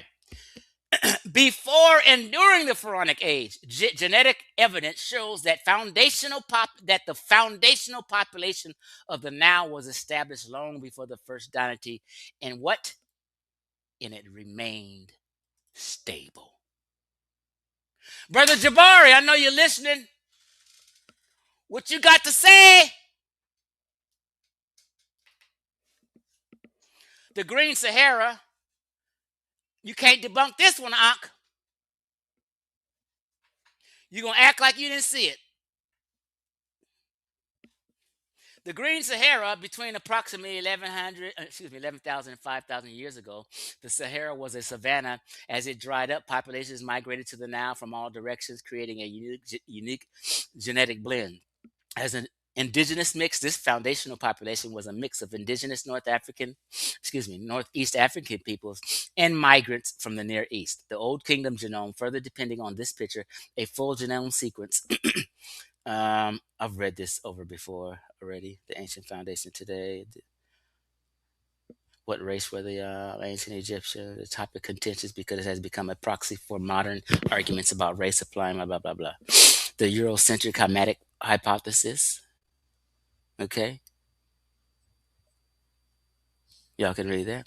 The Afrocentric Black Egypt theory from Sheikh Anta Diop, right? Sheikh Anta Diop, I was going through his stuff and he used the term black. He spoke French, but their translations, he always called them Black Egypt. I'm debunking Black Egypt. I'm debunking Sheikh Anta Diop. So the title of it says Black Egypt Debunked. Sheikh Anta Diop tried to push a Black Egypt, and he called it Black Egypt. Reacting to Eurocentric denial, scholars like Sheikh Anta Diop pioneered the thesis that ancient Egyptians were black. If Sheikh Anta Diop can say black, I can say black. You guys knew what Sheikh Anta Diop meant when he said black, but today you playing dumb. You playing stupid today. Just to spite Ankh and muddy the waters, you playing stupid. To spite me, I mean, and muddy the waters. This school of thought aimed to reclaim African history from colonial narratives. However, while its motivation was to correct a historical bias, its approach often relies on criteria that are scientifically problematic. The world of academia is saying the shit that Sheikh Anta Diop and Afrocentrics have been talking about is scientifically problematic. Not Chief X. Scientific community is saying it's problematic. Evaluating pieces of evidence to move beyond the broad theories, ancient Greek descriptions. A quote from the Greek historian Herodotus describing the Egyptians with a black skin, melon chorus, and woolly hair is often cited. Oh, okay, I'm sorry. They're still talking about Afrocentrics in what they say. Classicists contextualize this by noting that the Greek term was relative. Herodotus was comparing the sun-dark skin of Egyptians to his own people, not the Ethiops. This is an explanation that people got it twisted. Herodotus was comparing the sun-dark skin of Egyptians to his own people, not the Ethiops. We had earlier, we taught who the Ethiops were. People of sub-Saharan Africa. The burnt-faced people. Because the Egyptians weren't considered burnt face. They were just a little sun-darkened and had a little melanin. Not the Ethiops, from where? From further south in Africa, for whom he used different terms. It described a dark complexion common to North Africans, not a specific modern racial category. The royal mummy. I don't want to continue to read too much.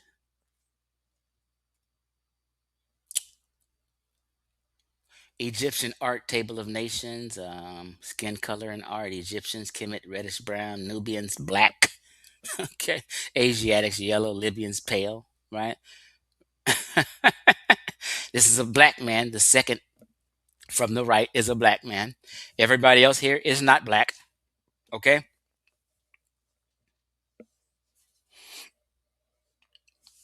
Egyptians were African. No one's in dispute of that. Their civilization was born in Africa from African people. This is a geographical cultural fact. Nobody's in denial of that. They're just saying that their distant ancestors in their DNA come from other lands. That's all they're saying. They were a distinct people. Their genetic profile was distinct from that population in West Central Southern Africa. They were a distinct people. Their genetic profile was distinct from that population, distinct from that of populations in West Central or Southern Africa. They were a Northeast African people with deep local roots and significant ancient links to the Near East. Okay?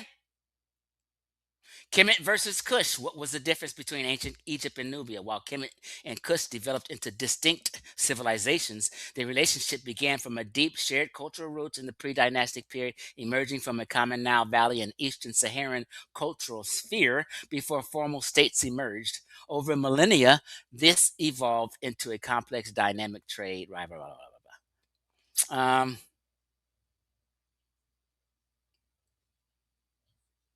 I'm just telling you differences. They're talking about the 25th dynasty.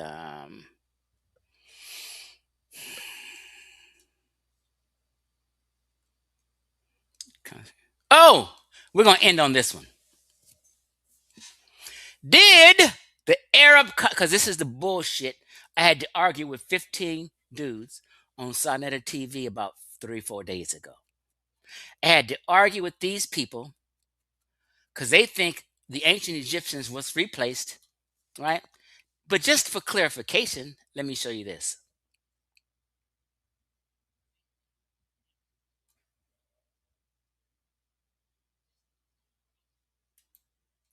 Just for clarification, let me show this.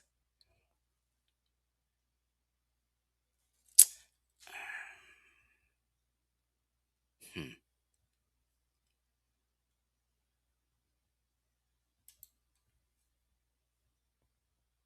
It's up here somewhere. Hold on. You know what? I'll get to that later. Did the Arab conquest replace the ancient Egyptians? The myth of population replacement. Brother Reggie, I'm gonna need you to apologize to the community because brother Reggie is the main one who spread this myth of ancient Egyptians being replaced. It's a damn lie. The bomb squad makes this claim, and brother Ankh was on Sonetta TV literally giving props and clapping his hand to the bomb squad as they made this false fucking claim. Shame on you, Ankh. You did all that to spite me because you want people to think they was replaced. Although you may not say it, you want people to think it so they can still think the Egyptians is somewhat black. Okay? Now, a central theme among those who deny a link between ancient and modern Egyptians is that subsequent invasions replaced the original population. This is not supported by demographic, genetic, or linguistic evidence. I don't know where you guys got that from. This is why I always say this. Ancient Egyptians have never recorded or said they migrated and left or went anywhere. They never said that they was replaced. I said, why are you guys continuously lying on the ancient Egyptians? Ashra, Kwesi, all these elders, Reggie, everybody lied on the ancient Egyptians for no reason.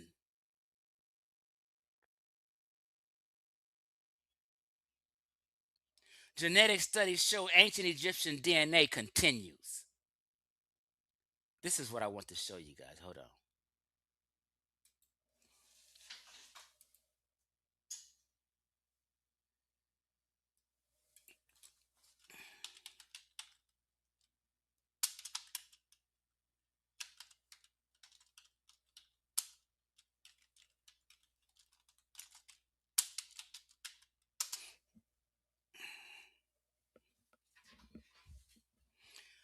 Genetic studies show that modern Egyptian ancestry is a mix with Arab, Middle Eastern components, estimated around 27%, while over. Well, that's not what I want to show you.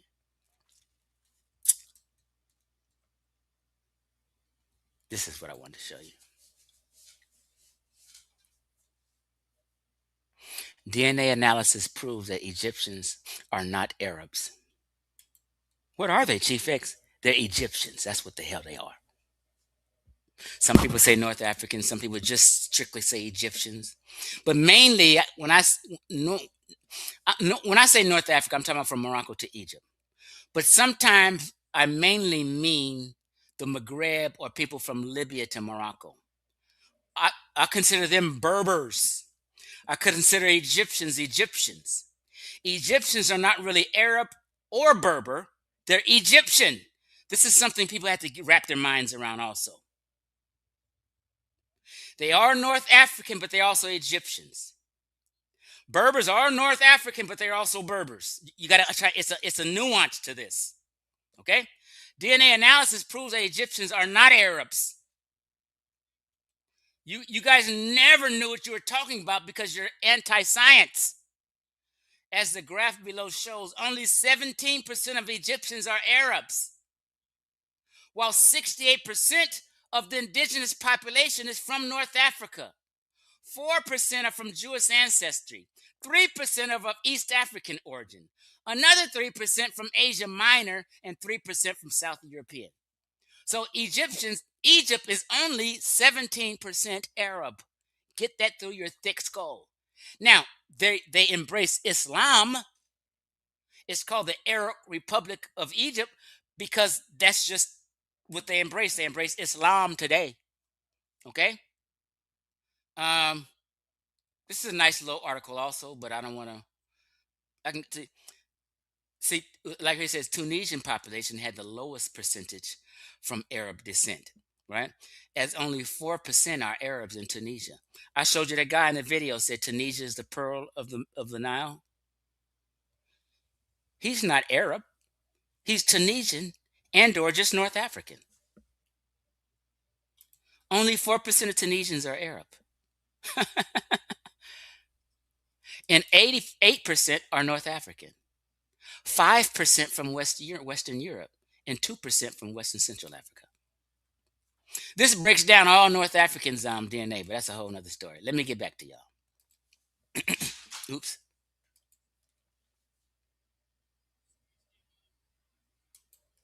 Okay.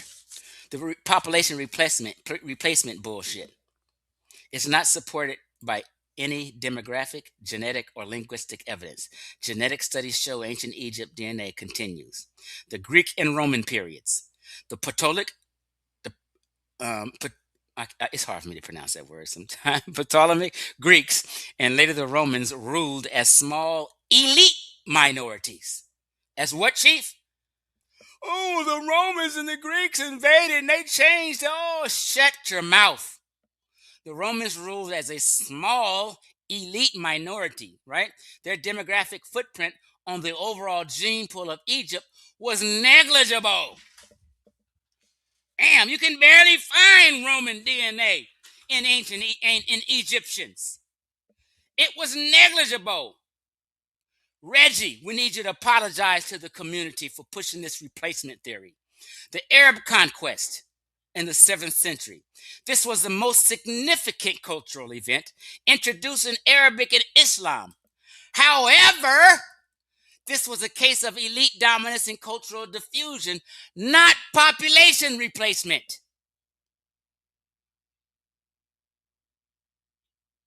The genetic impact, studies of modern Egyptians show a genetic contribution from the Arabian Peninsula estimated to be around 17%. However, this is an addition to the pre-existing gene pool, not a substitution for it. Foundationally, North African genetic markers remain dominant. Linguistic and genetic continuity. Further evidence against replacement lies in language. Basic common sense signs. The Coptic language is the final development stage for ancient Egyptian, providing a direct, unbroken link back thousands of years. Furthermore, genetic studies of modern Coptic Egyptians who have a lower admixture rate from later periods show a particularly strong ancestral link to pre-Islamic populations, serving as a testament to this continuity. The Coptic people have a strong ancestral link before Islamic population came. Do you hear what I just said? So let's show these people I'm talking about right here.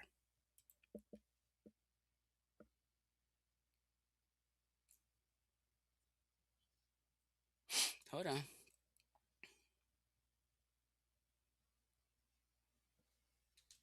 Hold on.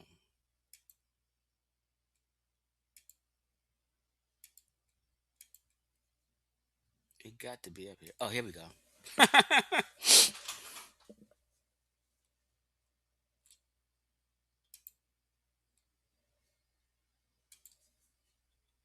Real quick. We're going to get back to this DNA and we're going to end this stuff.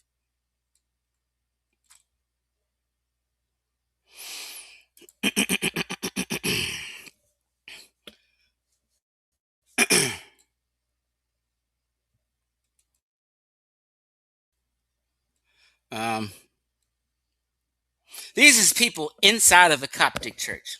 I told folk you won't see no black folk speaking Coptic. These people right here are Coptic Christians in Egypt. You don't see one black folk. It told you they have continuity to the ancient Egyptians prior to the Islamic period. These people are Egyptians. Coptic people are Egyptians. It's no black folk. You can't find no black folk even speaking Coptic, but black folk want to say they were the ancient Egyptians. Well, why none of y'all speak Coptic? Why none of y'all at the Coptic church? Not one.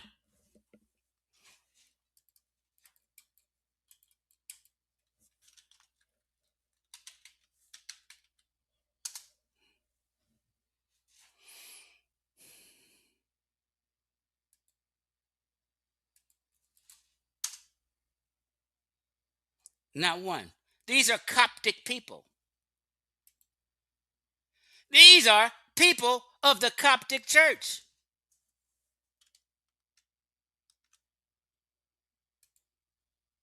You can't see? Do you see black folk as Coptics? Ain't no black folk in these photos. Because black folk ain't Coptic. Black folk don't speak Coptic. Egyptians do. And have been for a long time. I mean, black Egypt is dead. Anybody even claiming they were black should have their head examined if they watch this presentation.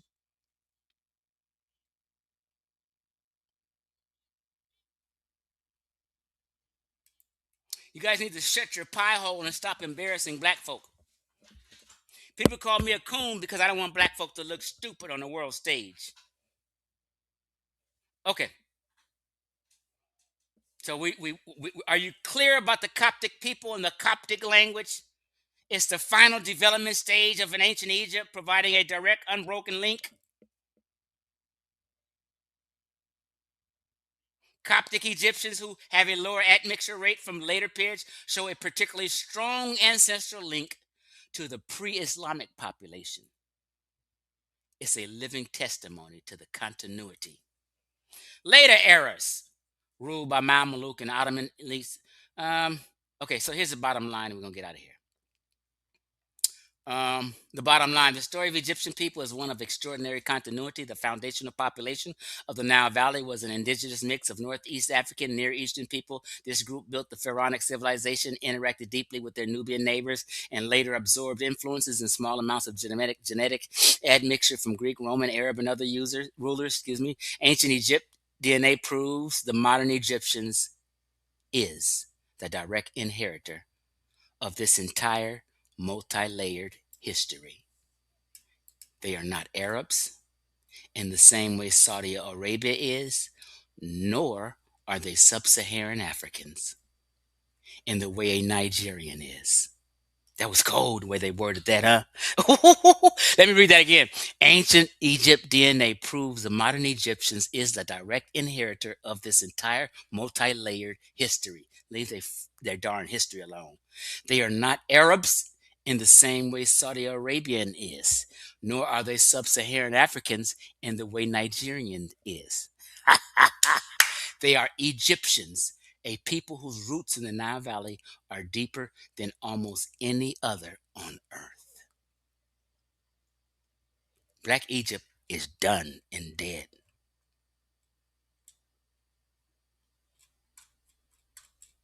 It's over.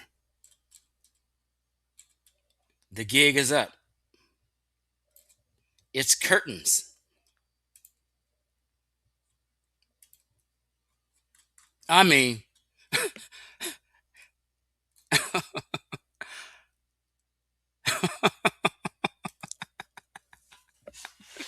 man, I'm trying to tell you, people don't like when I say this, but I love to say it. I like to troll y'all and say this. I've debunked the entire conscious community in 40 years of lies that they told. I've debunked ASCAC and all its elders and everybody in this video description I have this video dedicated to. Now,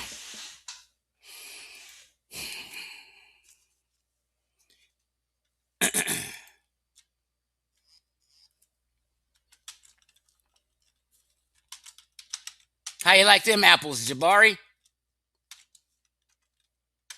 I said, let me do another Black Egypt, another debunking of Black Egypt, but let me curtail it in a different way and implement this new DNA and these other things and logical things I have thought of to knock it out the park with, right? Now, I haven't read any comments. People saying what's up to me and hi. Real quick, god damn, it's a lot of comments.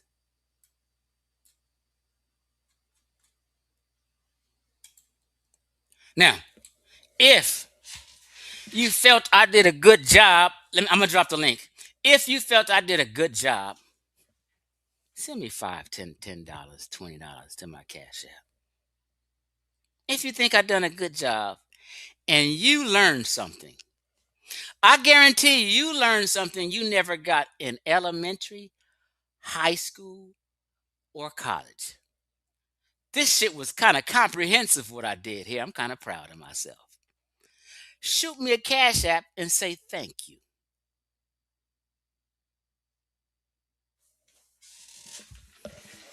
I mean, I seen people shooting Cash Apps to Reggie and Ankh, and they teaching lies. In other words, you paying for lies. You paying for misinformation. You paying for jive turkey bull crap.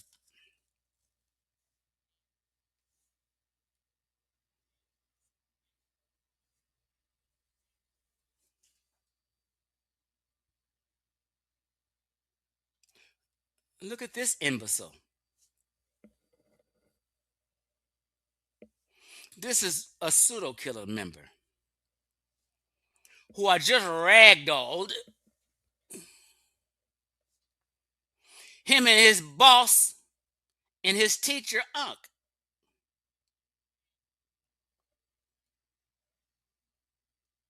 He never comes on here and comments. But the presentation, he would sit back in the bushes. But the presentation was so cold, he had to come up here and be messy. You know what I'm saying? This presentation was so cold. I'm tooting my own horn. All right, let me get my cash back. Let me shoot me $1, $5, $10. Shoot me a $20. I mean, I put in about some hours trying to get this information together to show you guys, right? Now, I be saying $1. Anybody can pick up their phone, hit that Cash App button, and shoot $1. I mean, god damn. All right. Um, let me drop the link.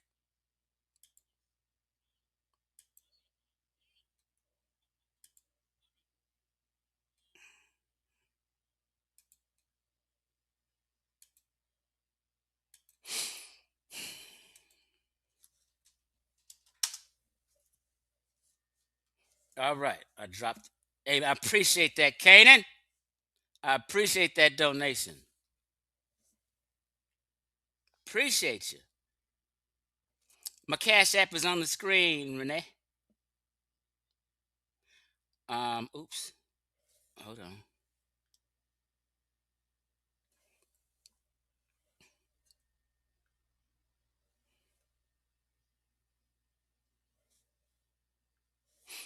I'm trying to pin this link. Hold on.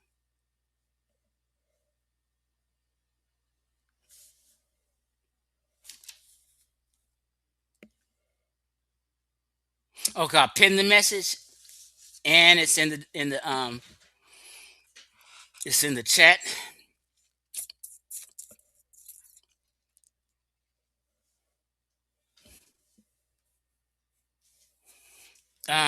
Someone asked, was this a pay?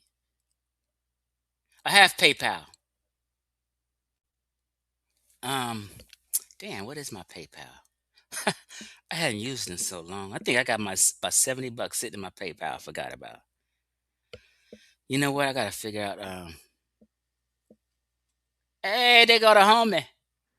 Street, What's up, bro? Peace and love. How you doing? Street Sufi. How you doing? How you doing? I'm great. Yeah, I've been trying to get everybody to start calling you Street Sufi now instead of Ngozi. yeah, I've been catching it off and on. In the audience, it was great. It did a great job breaking down the populations that made up Egypt. And even with the Nubian A group, the new Nubian A group was also connected to Levantine populations. They were distinct from the Nubian C group, and you can see the transition from Nubians from the Mesolithic to the Neolithic. So we know that pre-Proto-Neolithic population from the Levant back migrated into the Nile a very long time ago and brought cattle and different customs and intermingled with a Capsian type group that was probably lingering in the Nile prior Hmm. before, who was already admixed. And this is why when you look at the Nuret mummy, if you look at the overall DNA composition, it says that he's linked to Neolithic North Africans. And the Neolithic North African is a combination between Neolithic Levantine, and that Neolithic Levantine is Natufian and Southern Anatolian. And then he's also partly Zuzana and the Tokohori layer that's already diverged from ancestral East Africans and branched off into its own cuff almost 50,000 years ago. Tokohori was closer to Zotan Khan, which is one of the earlier populations that they found in Europe 45,000 years ago from the first out of Africa migration. So North Africa has been independent in its own genetic signature drift for a very long time, distinct from population south. So even the Nubian A group would have been more closer to Nakata populations than the Nubian C group. So it's like when you put it all together, you can see what's going on in Africa. And it's hard to separate, as I always explain, ancient North Africans would have been closer to Eurasians for a very long time than populations in other regions. This is why the term Middle East and North Africa is very important, because shared affinities have been going backwards and forth for a long time. So, and it makes complete sense when you really break it down. And that's why, like you stated, the Egyptians are not Amazigh or what we label as, I don't want to insult them and call them Berbers. Right. They are Egyptians. And Amazigh people, they have a layer of DNA that back migrated from Anatolian farmers 7,000, 6,000 years ago and mingled with fragmented Iberomarusians, and then they had a Levantine signature. And this Mhm. is why Nuret sample matches with what is it? Soti, Rosit Scarit population in Morocco, which was basically showing a early Natufian-like signal back migrating into the continent, mingling with the fragmented Iberomarusians. So this is why I said that it's not literally Morocco. It's saying that there was a genetic consistency going on between East and West for a very long time with populations in the Levant, until you start to find groups of people coming from Anatolia coming in. ending up in the Atlas Mountain, crossing through Gibraltar, ending up in the northern portions, and then mingling with those fragmented mixed populations. So North Africa had a genetic consistency with populations in Eurasia for a very long time. Not to mention also, I want to take over the show, Chief Vex, I'm No, at the it's okay. gig. So no, get down. Not to mention populations that became non-African diverged from ancestral Northeast Africans anyway, if people follow what's going on with the human migratory route. So they're diverging in different stages before even leaving out. Homo sapiens left out of the continent, according to data, 70,000 years ago. And then they go over there. Then you find bottlenecks and genetic drifts and different things occurring. So those early Eurasians that back migrated would have been closer to the populations anyway in the northern continent that already had their own independent drift that occurred amongst them for a very long time. So modern Egyptians are the ancient Egyptians. Modern day Amazigh people from Morocco, and you might find a little integration in certain layers, but the overall DNA composition is very consistent for a very long time. So Interesting. Hey, fuck all that. Why the Chief X steal that lady's shoes though? This Huh? bitch ass. Why that nigga steal that lady's shoes? What is you talking Chief about? X. We had a troll into the chat. Because I blocked him. He put Sonetter's name on here. So I put him at him. Did you see that Street Sufi? I don't know what I don't know who that I was. added someone because they had Sonetter's name. But it was Kent, one of the pseudo killers, using Sonetter's name to come on here and talk shit to me. He is that mad about this presentation that he's worried about some shoes and some lies somebody told. It's crazy. Let me matter of fact, I banned him. Oh, oops. Let me not do that. Hold on. Let me kick him from the studio. Get out of here. Hey, um, Ngozi. Yeah. I mean, Street Sufi. What's up? Uh, explain this to me, because people say some differences in Coptic people. Do you feel as Coptic people are different than other Egyptians, or no? Are they same genetically related, or what? Coptics are more closer from an overall standard to ancient Egyptians because they have less Arab genetic integration. So it's just like if you want to find original Israelites, you have to look at the people, the Samaritans, Lebanese Christians, Palestinian Christians, people in Jordan will be closer to the actual Israelites. So the Coptic Egyptians, they have less of the Arab integration. But here's the thing. Coptic only means Egyptian. All Egyptians are Coptic, but the Coptic Christians are more closer because they have no Arab genetic signature like the average common Egyptian. Even though the Arab percentage in even the most common Egyptian is low, but they will be absent of that at a very from little to none. So Coptics, outside of the integration of other layers, because with Arab comes a lot of stuff because we know the history of the trans-Saharan slave trade. Some Arabs picked up some of that before mingling with other groups of people. Different people are imposed. So you have to be very cautious. And this is why the sub-Saharan African DNA that's linked to Central Africa and West Africa in some layers, it increased by 8%. The older signal would have been much more smaller. You may have like a small semi-motor thing in there, but that's very old. So this is why, like, when you look at the three mummy heads that they had, it was 5 to 15%. But that was primarily motor. But when you start finding like something that's like Yoruba like in different things, this increase at 8%, this is what's going on. The overall DNA composition of Egyptians, especially when you look at Nurat, it had none of that. What you'll find in Nurat is that Tokohori, which is layered within that Ibero-Marusian. That's why it says a portion of it at 25% was Ibero-Marusian, and the larger chunk of it was Neolithic Levantine, which is already shared between the Levant all the way through North Africa for a very long time. So but to answer your question, the Coptics they don't have the later integration of Arabs. But the thing about Arabs, the deeper layer of Arab DNA outside of the Iranian layer that they received, they have higher Natufian segments. So even if Arabs did come back in and integrate a little bit, they Hmm. just brought back older customs that was lingering in the Nile anyway for a long time, which is Natufian. so Right.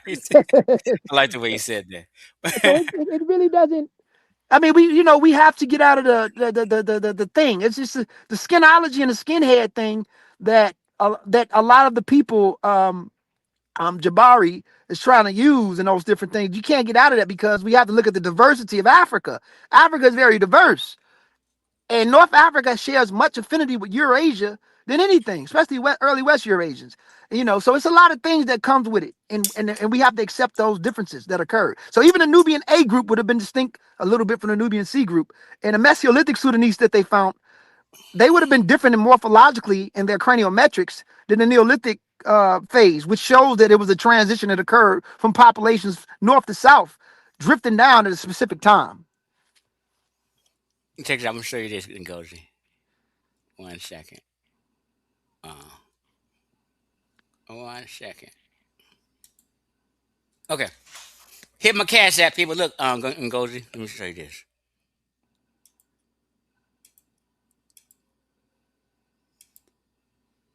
Oops. Okay, here we go. When I went to Ghana, I fell in love with this chick. I fell in love with a bunch of chicks in Ghana, right? But we went to the rainforest in Ghana, right? And I met. Let me see if you can see this good. Can you see that? Oh yeah, that's the Lebanese sister. No, no, no. She's a Berber, but Oh, okay. I'm a Zig chic. Okay. But check this out. So I met her, and I said, oops, let me make it clear. She was fine. I'm talking Yes, about yes, she super is. super fine and built like a. Mashallah. Who you talking to me? Mashallah. I know I say mashallah, she is bad. Huh? I'm talking. This picture don't even do justice, but on the picture she's fine as hell. Yeah. But we sat back and talked for about an hour, right? And I said, where you from? She said, she was from Morocco. I said, so you're an Amazigh woman. And she got so excited that I said Amazigh instead of Berber. She said, most people just say Berber, but I said, and she was happy and excited that I said Amazigh, and that I knew that was the real name was Amazigh. So this is me in Ghana, and we hung out in the rainforest. Oof. She said this thing was fine. Yes, sir. Yes, sir. I think she was digging me, bro. But what can I do? I do. Oh yeah. Let me get Oh you back yeah. on it. Yeah. Let me get you back on it. Yeah, yeah, I'm here. I'm here. Okay. Okay. Yeah, so Yeah, so it's an yeah, echo. so that's what I'm It's an saying. echo. Yeah, that might be my phone because I'm about to go back in. But I was gonna say we have to like here's the thing. Lighter skinned people have been it's a skinhead thing. And many people don't accept that. And lighter skinned people like that lady have been part of North African history for a very long time. And it goes it's vice versa because you have some lighter skinned groups who when they see a dark skinned Egyptian, I have seen insults where people say it's because of sub-Saharan. And no, when you go south, people tend to get darker. People with olive skin tint or tan very good. Skin range, you can see it. So darker skin does not always equate to sub-Saharan. And just like Amazigh people who are very fair, especially all from a larger chunk, that doesn't mean that they're anything outside of who they are. These are all Africans. They're African. They're North Africans. Thank you for this Thank you for second this donation. second donation. Um Um, um um, First name. First name. Does key A Just key Q and A R is that for Qatar? What do you think that is, Ngozi? Type in the chat what the QAR is for. Are you in the Middle East? Is that Qatar? I'm not sure. But I appreciate the donation. You gave me 2 donations tonight, and I really appreciate it. What you say? Uh uh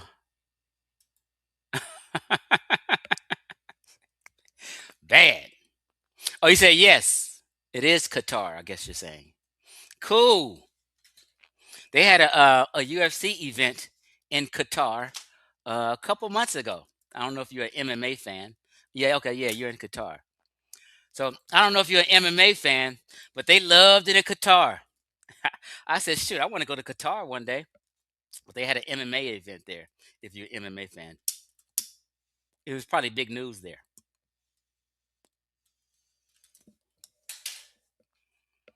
Um,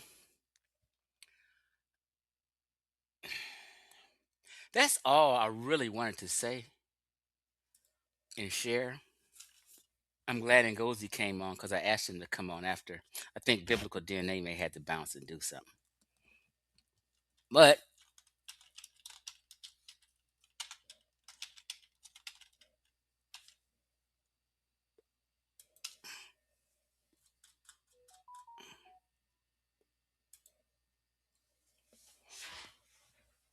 see, nobody would have known that QAR was stood for Qatar. You got to be a universal cat like me. Hey, what you say? You used to be an MMA and UFC fan, but the UFC been dead to me for years now. You Sada ended all the good fighters. That drug tested boy. But yeah, I'm a huge MMA fan. They had a huge event this weekend because my sport in high school, I was a phenom. I was a great wrestler in high school, so I was on the wrestling team. So I always liked the combat sports. Also, I boxed and had 4 fights when I was a youth. I was 3-1. So combat sports is my thing. So I followed UFC, the sport of MMA, since day one in 1994. I think is when it came out. I've watched every one religiously, even back in the maybe when I was in my was it in my mid 30s. I went to a dojo out here and worked out with a couple MMA guys. They was impressed with my wrestling skill because they didn't really know. I just kind of was in there and I put one of the teachers. I took one of the teachers down, but he eventually fucked me up because I don't know jujitsu. So, family, we're gonna get out of here, but I just want to let you know I'm still Chief X, the God Best reincarnated. Right? I had to rock my shirt today, and Black Egypt has died for the final time today. Street Sufi. Hey. Hold on, hold on, hold on, hold on 1 second. Let me say it again. I said I had to get off because I'm at work. But I said, send me your cash app so I can send you something. That was a good show. So I appreciate you. I'm definitely gonna shoot you my cash app. No, I'm about to shut it down in 2 minutes. All right, appreciate you. Ngozi Street Sufi. Um, what was I gonna say? Yeah, Black Egypt is dead. I just want to put the final nail in the coffin today.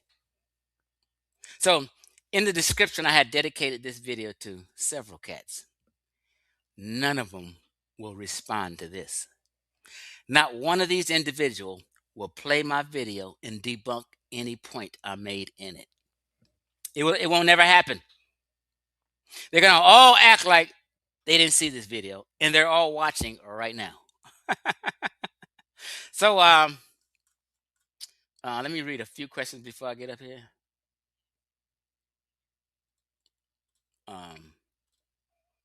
If you didn't send me $1, I'm gonna whoop you when I see you.